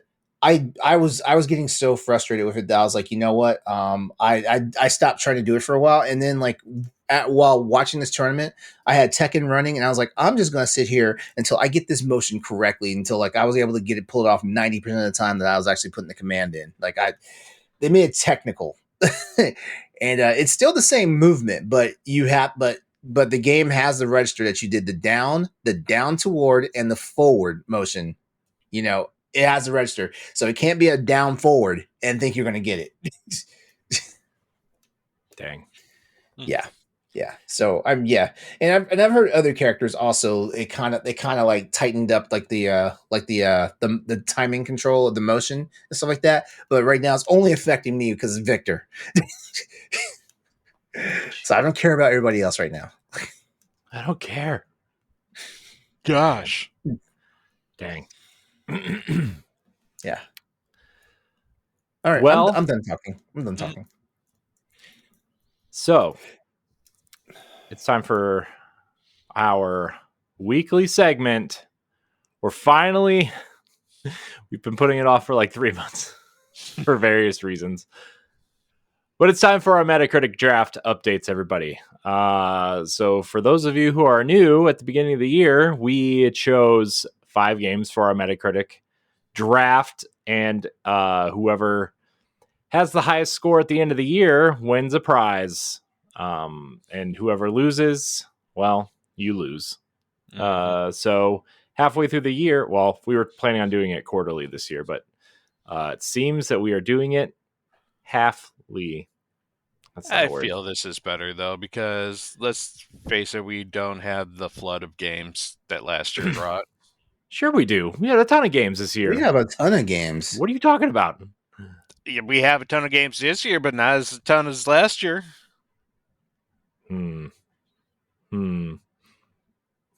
Last year was stacked. This year is stacked. Speaking of stacked, let's see where we all stand. So, Pat, you went first. You went first this year. Yep. Because you did not participate last year because you joined late. Yep. Tell us about your scores, Pat. Well, like we all assumed, Final Fantasy Rebirth was not going to get anything lower than a 90, and it stood at a 92. So that one, was a give me. But also, the one that I said was probably going to be a surprise hit on a new IP, Unicorn Overlord, got me at 89. Paper Mario 1,000 Year Door remake, I said was going to be stellar because a lot of people liked it originally, and they were looking forward to this. Got an 88. And then Brothers, A Tale of Two Sons remake was probably my most disappointing at a 79, as most people claim that this was a game that did not need to be remade. Yeah. I mean, to be fair, it probably didn't need to be remade, but also it's true. It wasn't a bad remake, I guess, Yep. So that brings me up to 348 points. Ooh, spicy. And your 5th game did not have a score because it is not out yet. But it will be. Black Myth Wukong. That game is like insanely good looking. By the way. Well, since I came in last place last year, I went second this year. So right now, my standings are Destiny 2, The Final Shape is sitting at a 92 on Metacritic on PC, which, just to inform everybody, out of all the consoles / systems / whatever they come out on, we give the person the highest score regardless of what they played it on. So Destiny 2, The Final Shape is sitting at a 92. Persona 3 Reload is sitting at an 87. Helldivers 2, which might be one of the bigger surprises of the year, is sitting at an 82. And Senua's Saga Hellblade 2, I'm shocked that the Metascore is this high after all the negative talk around it. Because initially it seemed like people liked it, and then once it came out, it seemed like people hated it. And so I thought the Metascore was going to go down, but it is sitting at an 80. And then my 5th game, Star Wars Outlaws, is not out yet, but I'm hearing pretty not good things about that game. What? Unfortunately, yeah. I'm hearing a lot of people who went into preview the game saying it's not amazing. It's not blowing them away. It doesn't matter. It's still my 2nd most anticipated game of the year. But I'm sitting at 341 points. Ooh. I'm coming for you, Pat. I'm coming for you. Yep. It was that Brothers that did me in. Yep. So, Stephanie, you came in 2nd place last year, so you are up next. Yeah, and well, neither of you guys have to worry about me because I'm at 319 at the moment. Total points, with Tekken 8 being my highest scoring game so far at a 90. Pacific Drive at a 79. And, I tried going the strong Nintendo route, but these titles have kind of let me down a little bit, with Mario vs. Donkey Kong at a 76 and Princess Peach Showtime at 74. So there's that. And then my last game was confirmed to release later this year. It's just not out yet, and that's Stalker 2. I think Stalker 2 will give you some major points. I feel like that game's going to be. It looks pretty stellar. Yeah, I agree. I think that game's going to score in the low to mid 90s. The game's got some heavy Metro vibes, like Metro Exodus vibes. Yeah, but this was Metro before Metro, and I think a lot of people are really gonna, especially because that original the original trilogy just came out somewhere, and people seem to really be digging it. So, don't worry, Stephanie. I feel like you're gonna bounce Get back. strong second half. Yeah, It's all good. LeRon, you're up. You won last year, so you went last this year. Mm-hmm. Yeah, and it definitely shows because like you guys, Whoa! Hold on a snapping minute, up. though. What? Okay, so your score says something different. I get it, but also you have 2 games that haven't come out yet this year. I have 2 games that haven't come out yet, and there's a part of me now that's wondering if I should like add, call an audible and remove one game and like replace it with something else. Can we do that? I don't know if we set a rule like I don't know if we set a rule like that. You know, like if you know if there's a chance that a game that we want to do a do over on one of our games that has not actually released yet. I'm not sure if there's a rule or if there's going to be something like that. But anyway, like so yeah. So here's the funny part though. Like the games that I have are actually solid games. They just are not doing like the numbers like compared to like where Pat and Corey are like going, you know, because I picked Like a Dragon Infinite Wealth, and that game was I don't know if I went off the emotion of that game because like everybody wanted that game, and somehow I actually know what the scandal of the New Game Plus thing hurt this game. The scandal because it's got a high score though. It's an 89 on there, but I guarantee you it was probably going to be a solid like 90s game, you know. But yeah, like review bombs have been happening and stuff like that, you know, like and you know, like once people were actual like the people who actually like do the like actually put the aggregate scores in for Metacritic, like the ones actually get claimed, like it said at 89. So yeah, now Dragon's Dogma 2 surprised me. I thought it was going to be higher than an 86. I'm not mad that it's an 86, but I thought it'd be higher than an 86, you know, stuff like that. Rise of the Ronin was kind of a Hail Mary of mine because like I had to go into scramble mode based off of like picks of mine that were definitely like snatched. Like for example, Final Fantasy VII Rebirth was snatched. Black Myth Wukong was snatched. Now you could have gotten Myth Wukong. Well, actually, no, I couldn't. You know, no, I couldn't. I might have picked that. Tekken 8 and Mario versus Donkey Kong were snatched, you know, and stuff like that. So I had to pick some. So I kind of did a desperation pick, which was Rise of the Ronin. And I say desperation pick because like I was going to pick it, but I had to like pick it when I picked it because like other stuff like at this point because we did this Metacritic back in February. Last week of January, early February, somewhere in there. Yeah. So things were shaky at that point. You know, like there was a lot of games on the list and stuff like that. There's also a lot of to be announced games on there. And so like I picked Rise of the Ronin because like Rise of the Ronin had a set date and it did not get delayed and everything. So I wound up with 76, which, you know, honestly is not bad. But, you know, thank God, you know, a company that was not EA made this game because 76 means there's no sequel. That's yeah, it's true. And then so the other 2 games are out there in the wings for me right now. It's The Wolf Among Us 2, which The Wolf Among Us has a cult following, and I actually have the original Wolf Among Us. I had it for the PS Vita, and I still have my cartridge and stuff like that, and it's still one of the best games I played on that system. So yeah, like I'm not saying that's a safe bet for me, but it is a bet that I have confidence in. Is, you know, the same team that did the original is doing it. You know, even though like that the Telltale Games team is like basically, I don't know, like they're like the phoenix that rises from the ashes, like because this is they've been smited like 3 times now, and they keep coming back. You know, and then there's Metal Gear Solid Delta Snake Eater, which is something. I'm not moving that off the list. I'm not. I have because I just read the interview with the with one of the lead developers for that game, and you know, and I can tell that, you know, like he's paying attention to everything that's been said, especially after like the whole Summer Game Fest thing. He's paying attention to it, and he also knows that, you know, like there's a lot of mistrust with Konami and not so much their development team. There's a lot of mistrust with Konami about how they're handling Metal Gear and stuff like that. So I haven't lost faith in it. And Metal Gear Solid 3 is one of those games that I didn't appreciate when it originally came out on the PS2 back in the day.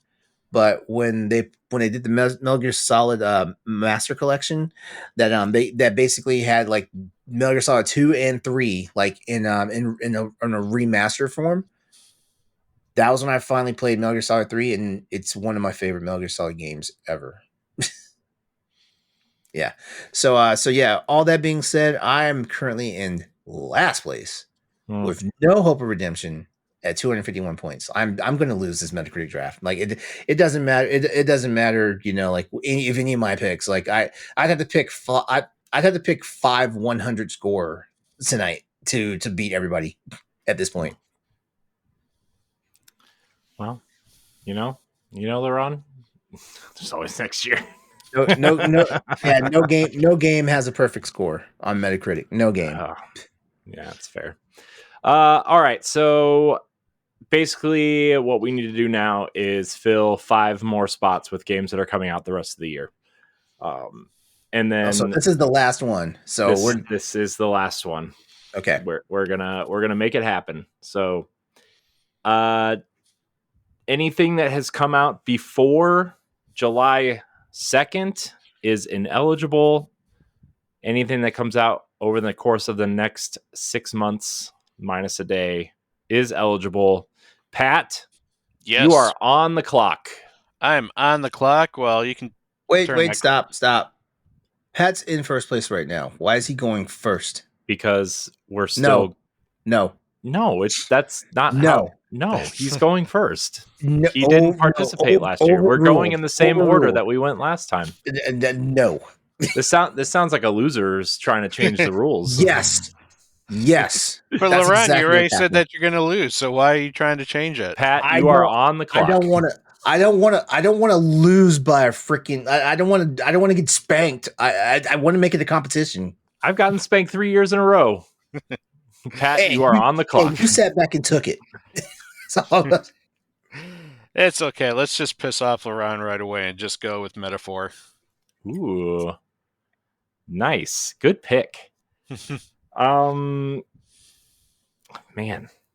All right. So, man, that was a quick pick. When's Metaphor's release date? August something, right? Okay. I thought it was like October. Well, I'm gonna go ahead and probably piss Stephanie off and pick Zelda Echoes of Wisdom. Nope. Oh man. Oh, there go 2 games off of my list. Thanks, Corey. You're welcome. Oh, love you. Yeah. I'm gonna go with. Hold on, where was it? I'm gonna put down Astrobot. Nice. There's 3 games. Astrobot would have probably been my first choice, but I went with Emotion on this one. Astrobot, though, I think is probably going to be the highest one out of every game that gets scored in the next 6 months. Oh, do you think it'll beat Zelda? I think so. Okay. Fancy. Ron's thinking hard. I know. He's got to recover. Mario and Luigi Brothership. Nice. All right. That is a good one. I hope that scores really well because, and I have not played Princess Peach and I haven't played Mario vs. Donkey Kong, but in particular, I was disappointed that Mario vs. Donkey Kong was only a 76. I hope that's not like. I don't understand why Mario vs. Donkey Kong scored that low, if we're being honest with you. And I don't know, maybe it's just my bias because it's one of my favorite like offshoot Mario games. It's one of my favorite. Amazing. Yeah. This game is great. I beat it, and I know there's a second run that basically you get the true ending of the game. You know, so the fact that they not only like remade the game, but they actually technically made a new game plus that gives you like a real ending of the game. Like, like I don't understand. Like what were these people? What were these people that scored at a 76? What were they expecting? Yeah. Right. It's a good game though. Right. Love that game. It is. I'm happy to say I beat the game. I didn't complete the game, but I beat the game. All right, Pat, you're up again. You know what? I'm going to go out there with my next choice. I'm there. going to go with Dragon Ball Sparking Zero. Okay. Damn it! Just took another fucking game. If we were going by sales numbers, you would probably win that. Mm-hmm. Dragon Ball games sell. People have been hyping this one, so I think this one's going to score good. I think we've got a winner on our hands. Chicken dinner. All right, so my next game is going to be Assassin's Creed Shadows. Wow, number 6. Because that game looks awesome, and I think all the people that are making fun of it right now are going to love it because that's how it works. Trying to be strategic here. My number 2 pick is going to be Visions of Mana. Ooh, nice pick. Pretty. Good pick. Yeah, not only am I looking forward to it, but it's, a big franchise.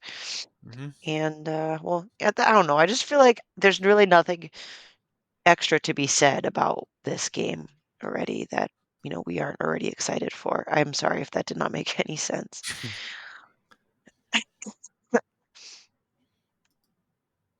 All right, LeRon, it's your turn now. Dragon Quest 3 HD 2D remake. Ooh, that was on my list. Good pick. Good pick. Oh man. Well, Pat, I guess we're back to you, huh? Yep. Let's see, which one of these do I want to go with? You know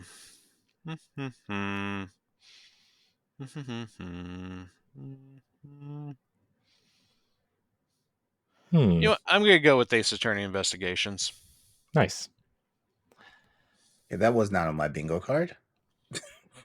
If that wasn't on your bingo card, wait till you hear my next one. So this is a game that I'm like secretly looking forward to, and I haven't really talked about it because I don't know if Pat might know about it because it looks like a Pat game. Ooh. But that Renatus game that looks like a mix of Persona and Astral Chain. Yeah, okay. Yeah. I'm gonna pick that because I think that combat looks awesome. I think the art direction looks great, and I'm really interested in that game. So when's that coming out? September 27th, 26th, 27th, somewhere in there. So okay. Oh, okay. I see it. Got it. But I think it looks awesome. I think that game looks really cool. It seriously looks like a faster paced Astral Chain with like Persona elements in it. Yeah, I looked at it. It definitely has more of that Bandai Namco like anime style game, such as like Scarlet Nexus or one of those. Yeah, that's a good draw point. Well, LeRon or Stephanie's up. Sorry. No worries. I'm also trying to be strategic with this choice here, but I'm going to go with Sonic Shadow Generations. That's a good pick. That first Sonic Generations scored relatively high. So, yeah, Sonic is either going to do really good, really bad. There is no middle on that one. Exactly. I mean, so far from what it looks like, I feel like it might do fine, but you're right, Pat. It tends to one or the other, so we'll see.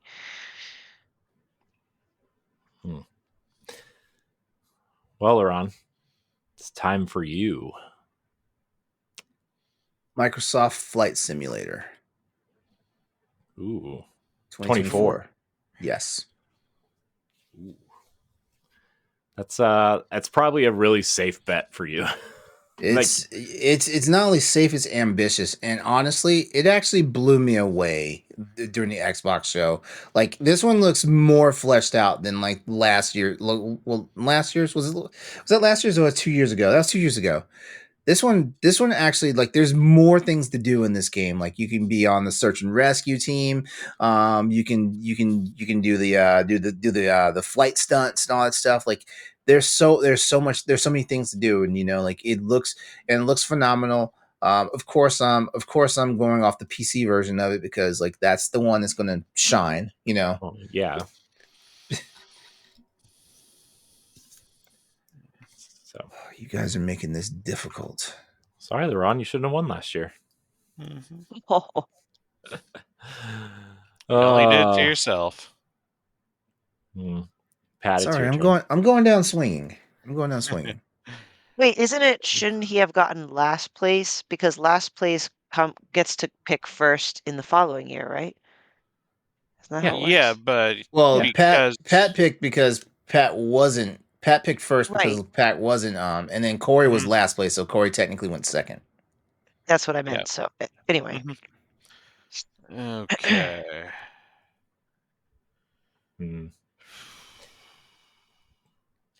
You should pick Slitterhead. I was looking at that, to be honest. I don't feel like that's a safe one. I don't either.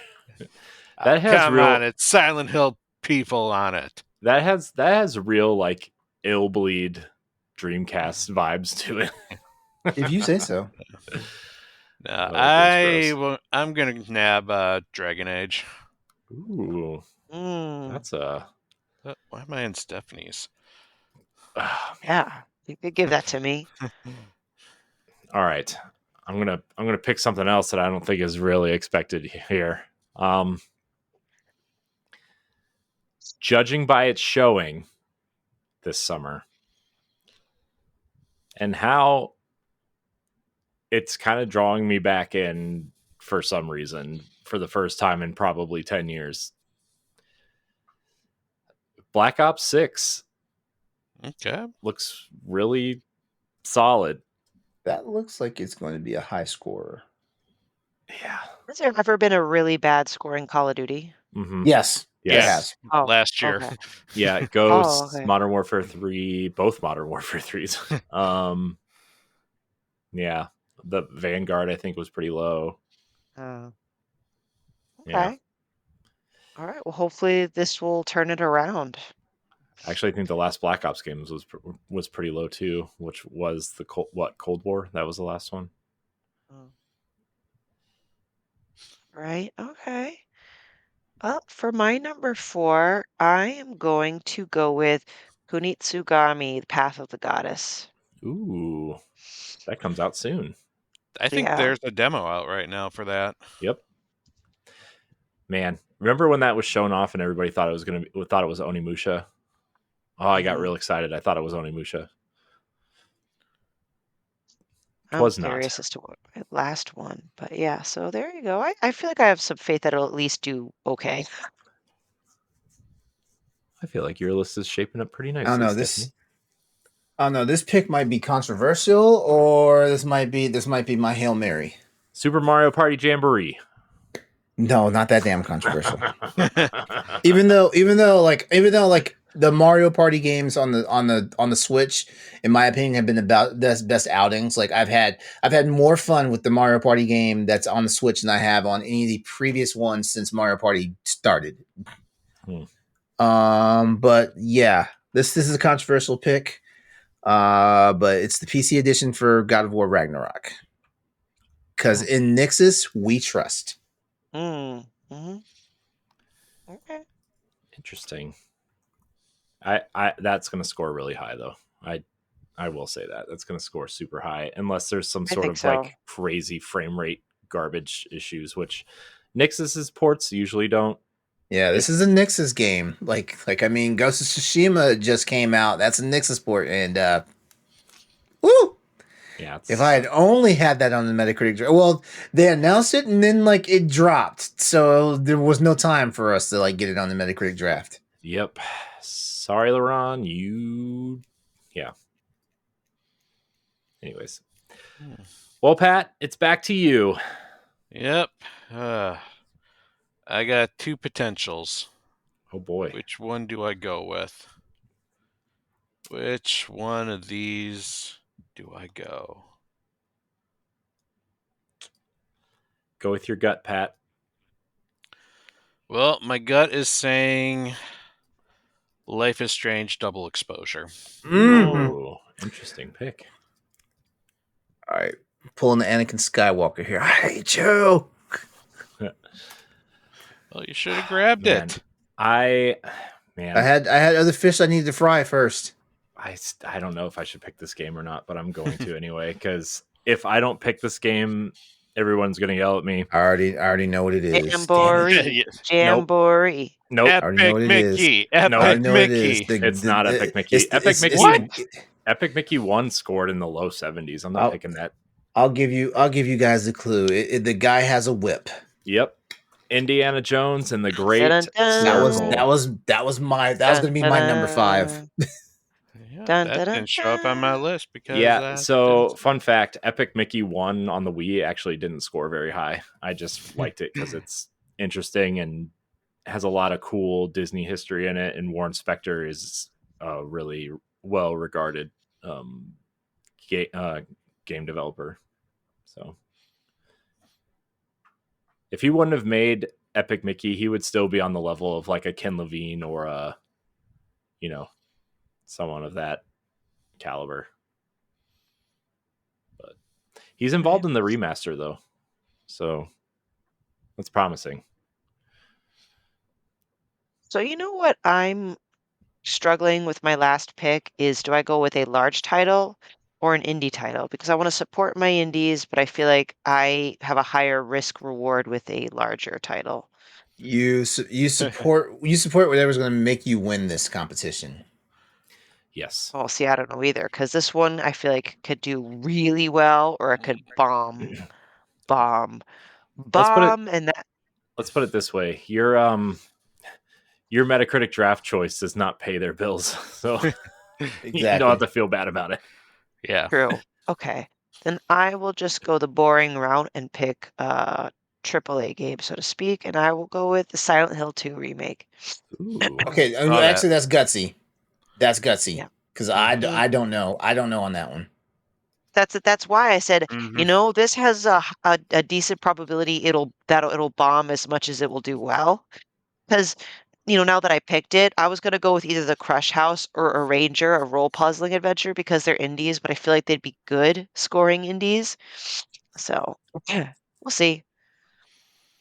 Or Gory, Cuddly Carnage. I love you, Gory. I just realized I'm looking at a different list, and I just totally forgot that Neba was coming. Oh, well. Speaking of indie games, Stephanie, I thought about you the other day because on a podcast I was listening to, they were talking about Choo Choo Charles for like 15 minutes, and I'm like, man, this is the most I've heard about Choo Choo Charles since Stephanie wrote that review. Yeah, and got like over 3,000 views, so, apparently there's a big following there. It's still getting views.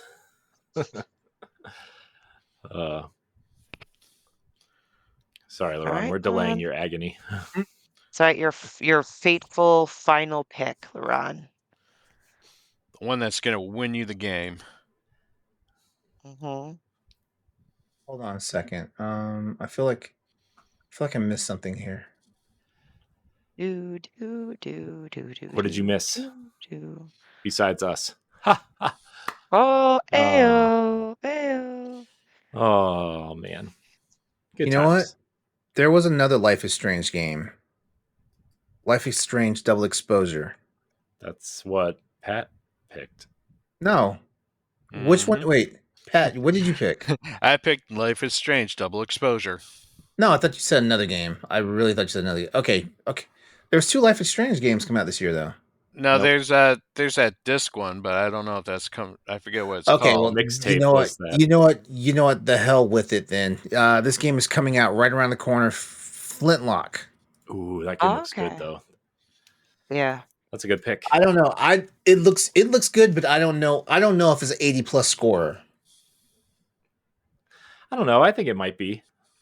I think people realize the scope of that game, and I think that has a lot Let's to see do with who's it. the developer. A44. They did It's published by Kepler Interactive. mhm. Yeah, they did what was the last game they did? They did something that was relatively well received. Ashen. Yeah, Ashen. People Mhm. loved Ashen when it came out. We'll find out. This is a nice set of lists, guys, because just to go back, I forgot who had said it. I don't know if it was you, Pat, but like in the beginning when we first did part 1, like I didn't think I was calling it a backlog year. I really was. In the Mhm. beginning, I was like, not a lot of games compared to 2023, which is fine. It'll be my backlog year. And then all the shenanigans happened during Summer Game Fest, Nintendo Direct, like all the June announcements. And now all of a sudden we've are just chock full to the brim with games for the rest of the year. And I think that's what makes for a very interesting round 2 of Metacritic. Mhm.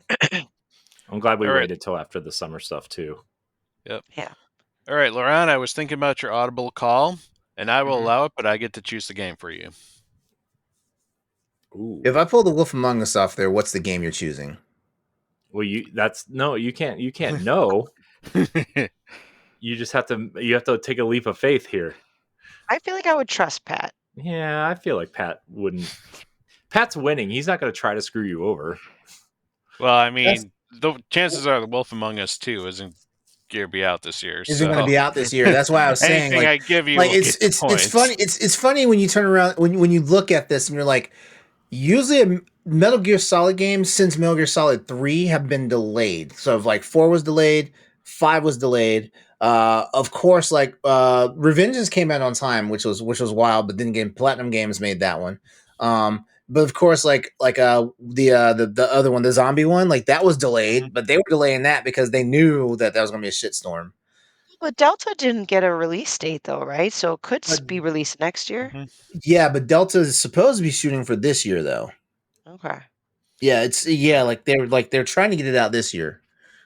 Because I'm not sure what Konami's like fiscal year is supposed to look like. I think it ends before like Capcom's and Nintendo's does though. Mm. Pat, Mm-hmm. okay. I'm gonna go ahead and I'm gonna pull Wolf Among Us 2 off this list. Okay. Do you like I'm James s- Gunn? Yes. The director James Gunn? Yep. Mm-hmm. Yeah. You are getting Lollipop Chainsaw, my friend. No, Pat, you're giving him Lollipop Chainsaw?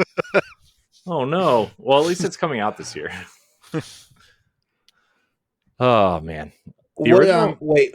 Lollipop Chainsaw, what is the actual name of this one? Repop. Repop? Yeah. Yep. REPOP. Okay. I don't know. I feel like this one has enough nostalgia behind it where that it'll get a score boost, but what's the date of when is it coming out? I've already closed September like, the 25th. game. I've already closed out the game list, so I don't know what's left anymore. September 25th. Yeah, the day before Zelda. Hey, watch it still be like one of your highest performing games, LeRon. You never know. I know. That week is so busy. I know, which means I'll be indebted to Pat for something, which is not a bad thing because like Pat's my boy, so it's not a bad thing. That week is so busy. It's Epic Mickey, it's Lollipop Chainsaw, and it's Zelda that week. Ooh-wee. That's Yikes. Man. Good times. Speaking of good times, a new segment that we're entering into the ring here is one thing we want to do is incorporate our website articles more into the shows. And so we're introducing Boss Rush Banter of the Week. If you want to read our Boss Rush Banters, you can go to bossrush.net. Under the Features tab, you can find our Boss Rush Banters as well as our other features. This Boss Rush Banter comes from Josh Martinez, and it's titled, "More Gaming Franchises Should Adopt the Stories Approach." And I thought this was interesting because I'm not a Monster Hunter person, but I really liked what I played of Monster Hunter Stories 2, to the point where, like, now that you guys are playing it, I actually want to go back and play it at some point. because I really liked it. And Monster Hunter Stories is out now, right? It came out 2 weeks ago. The remaster of the first one. 2 or 3 weeks ago. A double pack came out. Yeah. And so we don't need to spend a lot of time on the banter, but I did think this was really interesting to discuss. LeRon, I'm going to go your way first since you are the Monster Hunter guy. Okay. And you probably have the biggest relationship and the biggest conversation piece with the franchise. Yeah, between like, here's the real Monster Hunter, quote unquote, and here's the the RPG over here. Yeah, yeah. Okay, so yeah, like I actually like this banner, and I like the approach to how he did this. The one thing that Monster Hunter Stories does that is completely different from the actual the main Monster Hunter franchise is the fact that this is a true RPG. It's got it's true in every sense of the word. Like, it's turn-based combat. It's got a rock paper scissors approach, which that's kind of quirky for an RPG game. But if you played any of the damn Pokemon games from back in the day, you should be familiar with this. In all honesty, but also they actually. Stories does one thing that the Monster Hunter proper series took a while to do, and that was actually have an actual fleshed out story that you can follow front to end, because they didn't start doing the story approach honestly until probably Monster Hunter Tri, if we're being honest, but actually they didn't take it serious. I didn't think they took seriously Monster Hunter 4 came out. That's when you had a front to back storyline for that was contained in that one game. But more gaming franchises. I agree with it. More gaming franchises should adopt the stories approach because, and not so much the stories approach like what they did. For example, Elden Ring is steeped in lore, but just imagine if it was just a senseless action game or platformer game in the Elden Ring universe, for example, or if what's another one? Let's say if we take elements from Destiny and turn that into an RPG, for example. I'm not sure if Corey would play it per se, but I think Corey would pay enough attention to it to look at it and check it out. That's something we've actually talked about quite a bit. Is oh yeah, what would a traditional first person shooter look like with the kind of the NPCs of Destiny look like? What would one game that was actually pitched was an XCOM style game with Destiny characters, which would be super interesting. But also, yes, an RPG, like a turn-based RPG or something of that nature would also be really interesting. Yeah. Sorry, go ahead. Yeah, so interrupt you. No. I was actually trying to get talking points that would get everybody engaged, But yeah, here's one excerpt from the banter that I want to do. He says while this approach may not hit for everyone, it does provide a great way to anyone to try a new franchise, especially if the base game isn't their cup of tea. Now, I want to take it a little bit further with that because what I'll say here is that stuff like this is actually a good power play and a marketing play for companies like Capcom, for example, because for the longest time, Monster Hunter had this high level of entry that people didn't want to invest in, or it was just way too out there and quirky for them to even want to understand and take time to play and stuff like that. Monster Hunter Stories comes along, and if you play the game, I loved the first one when it came out on the Nintendo DS.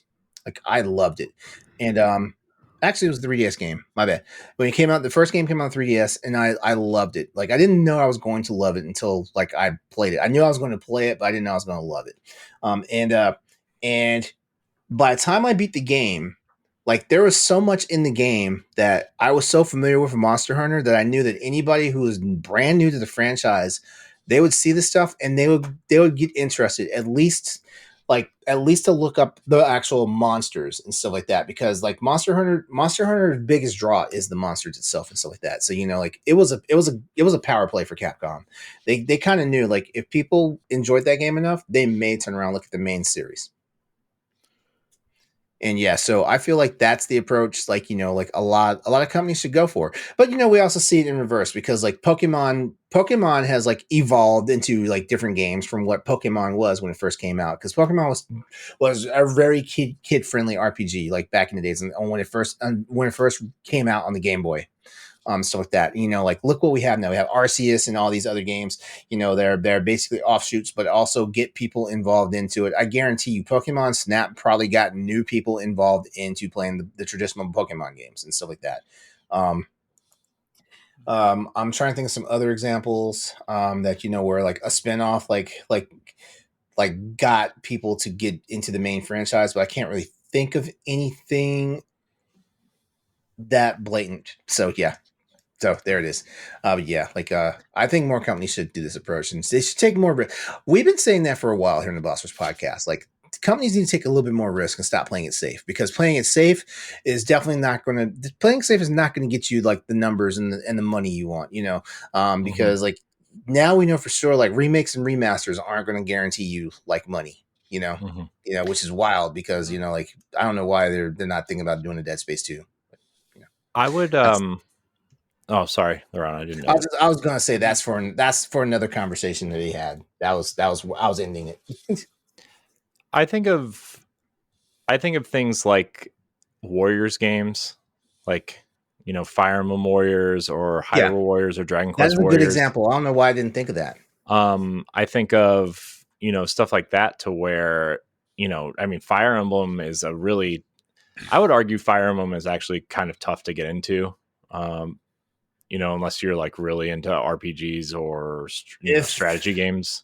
If you missed the bus when the Fire Emblem games came on the Game Boy Advance, you are going to have a hard time, because only the hardcore people played Fire Emblem before it came to Game Boy Advance. Yeah, it was. I mean I would even argue those Game Boy Advance games are tough. I would argue that Three Houses is probably the easiest one to get into, because that's interesting considering how rich that game is.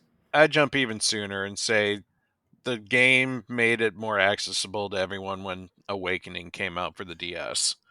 That was when they got rid of the permadeath. Right. I meant in terms of just like Persona started getting popular, and Three Houses has a lot of Persona qualities in it, and it kind of masqueraded as a different game than a strategy RPG, because it had a lot of that in it. And I know that the 3DS games and the DS games have that a little bit, but you're right. Awakening was a very easy jumping on point for people. I think spinoffs really, I guess it depends on what kind of franchise you're looking at, because like Gears Tactics, right, is a tactical spinoff. I would argue that the mainline games are easier to get into than the spinoff games in that respect. Well, I think what who wrote this again? This was Josh. Josh. Coming up with a story or the story games as in a more easier approachable version of the game, whereas the stories had an RPG turn-based. It was not as like demanding or difficult as the original series. So I definitely agree with what you said about the warrior style version of Fire Emblem. I think was definitely an easier approach for being a side thing. I think when I think of games that maybe could use the story treatment, one that I would love to see would be maybe a traditional RPG set in the Dark Souls world. So that the difficulty of the melee combat isn't there, but it's be more in the lines of like a story or a turn-based RPG. That way people can like get into the lore of the story.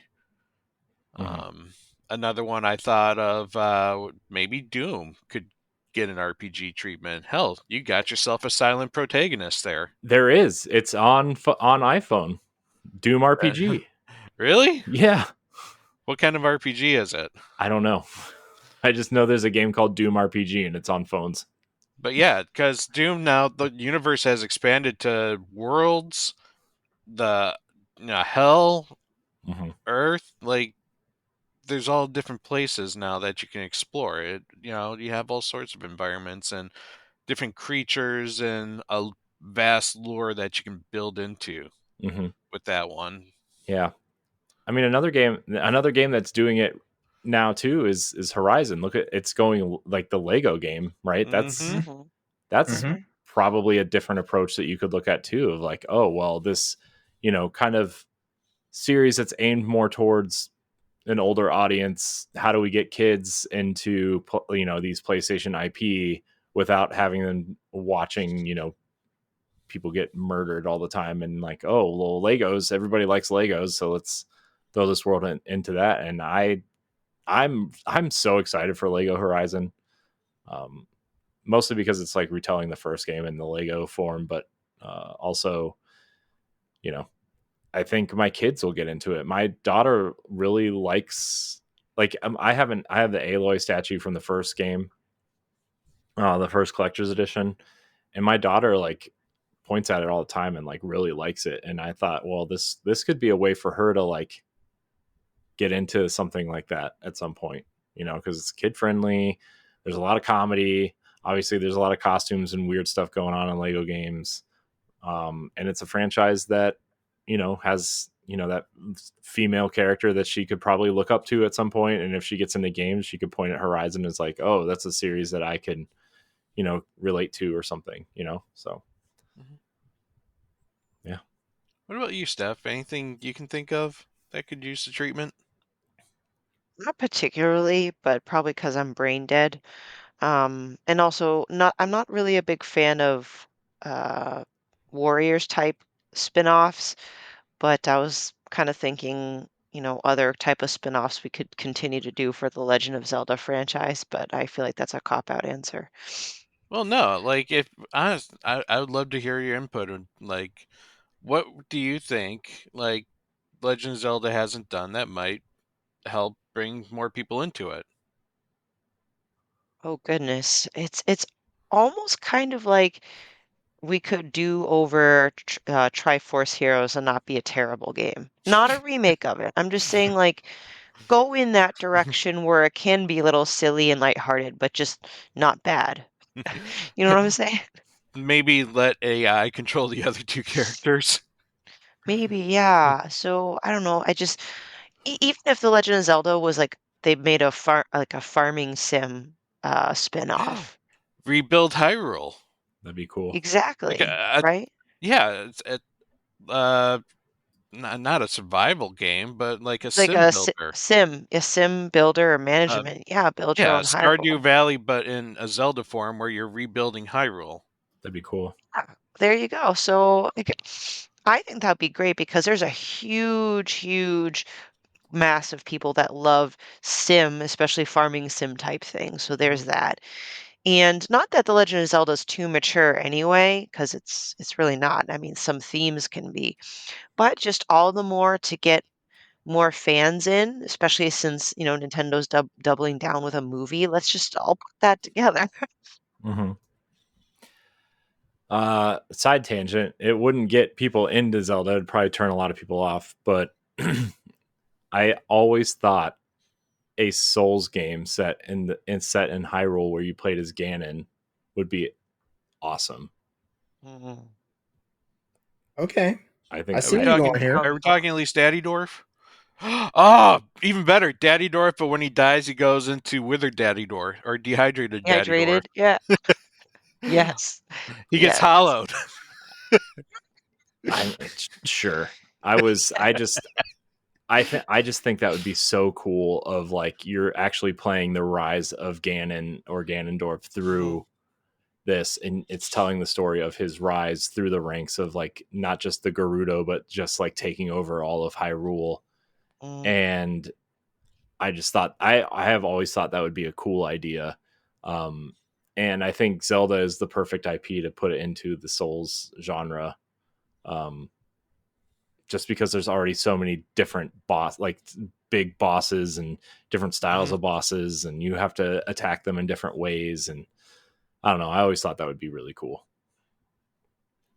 No, I like the idea. Mm-hmm. Set it in Twilight Princess.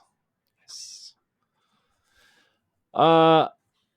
Anybody else have anything else they want to say about this banter? I thought it was really cool. I like the idea of spin-off games and franchises that we like in different genres.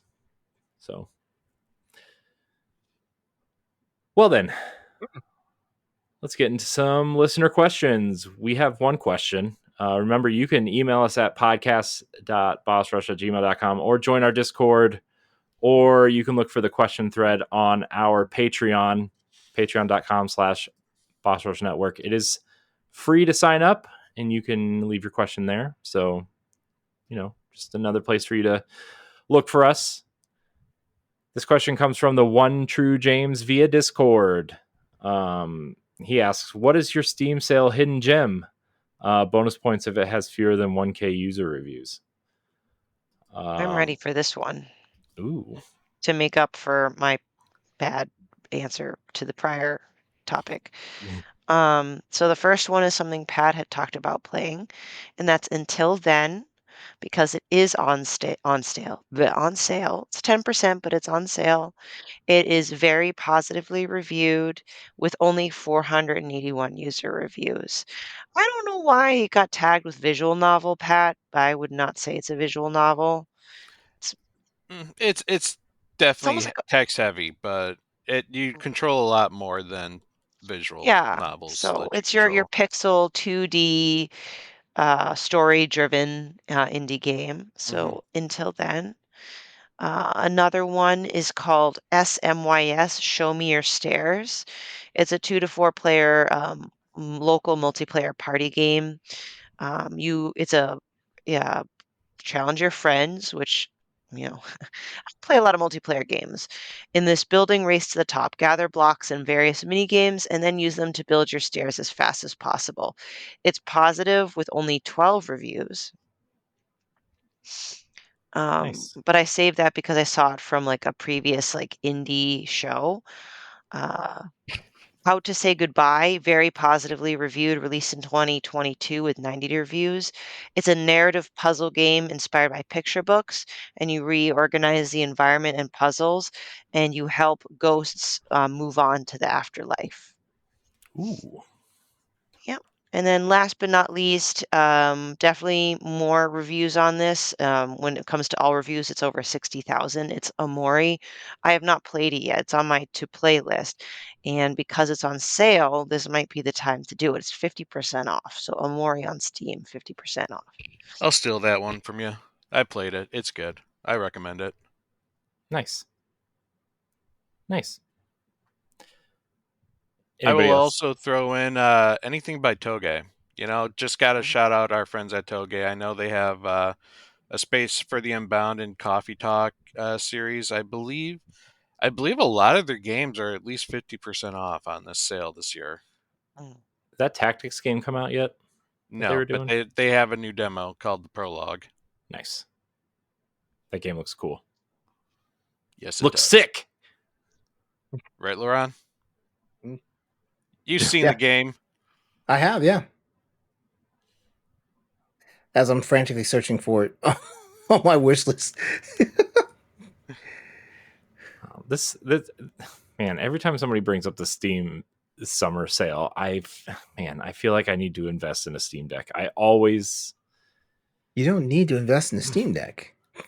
You can just have a Steam account and just get these games, and then just. I could, but I don't want to sit at my desk. I want to sit on the couch.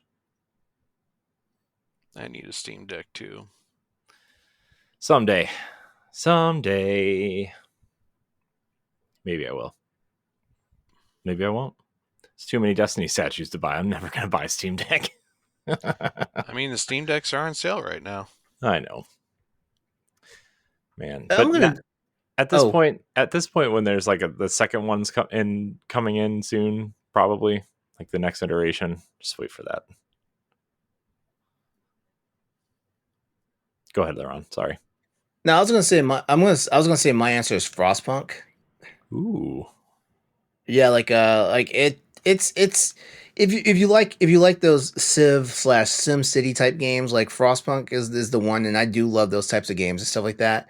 But yeah, it was one of those ones that I was like, I didn't get it until it was on like a deep sale. Like I wound up getting it for like it was. I want to say I got Isn't it it for like like $5. 90% off right now? Like it's I think really it. I think it is. discounted. I think it is on a big sale right now. Yeah, but yeah, I got it. I got it. Took a chance on it actually. And then it was really like it really impressed me. Like of course I never beat it, but like I played it enough till I was like, man, this is good. Nice. I didn't get anything on the Steam summer sale. Sorry, everybody. Womp womp. It's not getting it's any, thing to look out for. But don't worry, we got your back. Although the Destiny Legendary Edition was on sale for like $27, which was everything up to the final shape. So There you go. in case anybody cared, wants to play with me, I need friends. That's all the questions we have, and that's going to do it for the show. Everybody, we did it. Yeah, We did it. I want to thank everybody out there for watching and or listening to this episode of the Boss Rush Podcast. You can support us on Patreon, patreon.com/Boss Rush Network. You can subscribe to YouTube, youtube.com/Boss Rush Network. Rate us and review us on podcast services if you listen. Stephanie, Pat, LeRon, thank you guys for your time as always. Appreciate always you. a pleasure. I just appreciate want to you. say that I missed you. people can start reviewing us better now that there's at least one of us that plays Elden Ring. Yeah. Pat likes it. Mm-hmm. You know what? I found out Lasby is a closet Elden Ring player. Mm-hmm. He's in the DLC. Yeah. See, He's full guys, of surprises. You have to be good. Only 30% of the people have made it that far. Whoever rated us poorly, look, we now have someone who loves Elden Ring, so we might want to edit that rating. Oh man, there's Lasby's in fact, full of Lasby surprises. and I are probably going to just create an Elden Ring podcast now. Yeah, call it the one ring to rule them all. We'll call it something, whatever we call it, something that represents Lasby and me, the Maidenless. Fellowship of the Ring.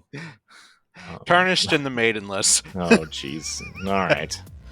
Anyways, thank you so much for watching and or listening. Yeah, thank you so much for watching and or listening. And until next week, we love you. Goodbye. Bye. If you want to see how you can become a Patreon producer, head on over to patreon.com/Boss Rush Network. The Patreon producers for this month are Adriel Munger, Austin Campbell, Celeste Roberts, Christian S., Sana Dierig, Francisco Santillan, Matthew Keel, and Todd Oxtra. Thanks for your continued support of the Boss Rush Network.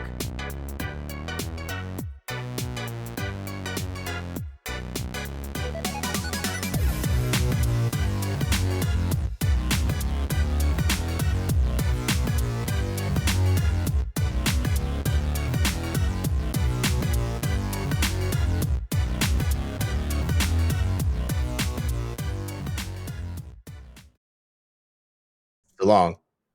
Farewell. Mm-hmm.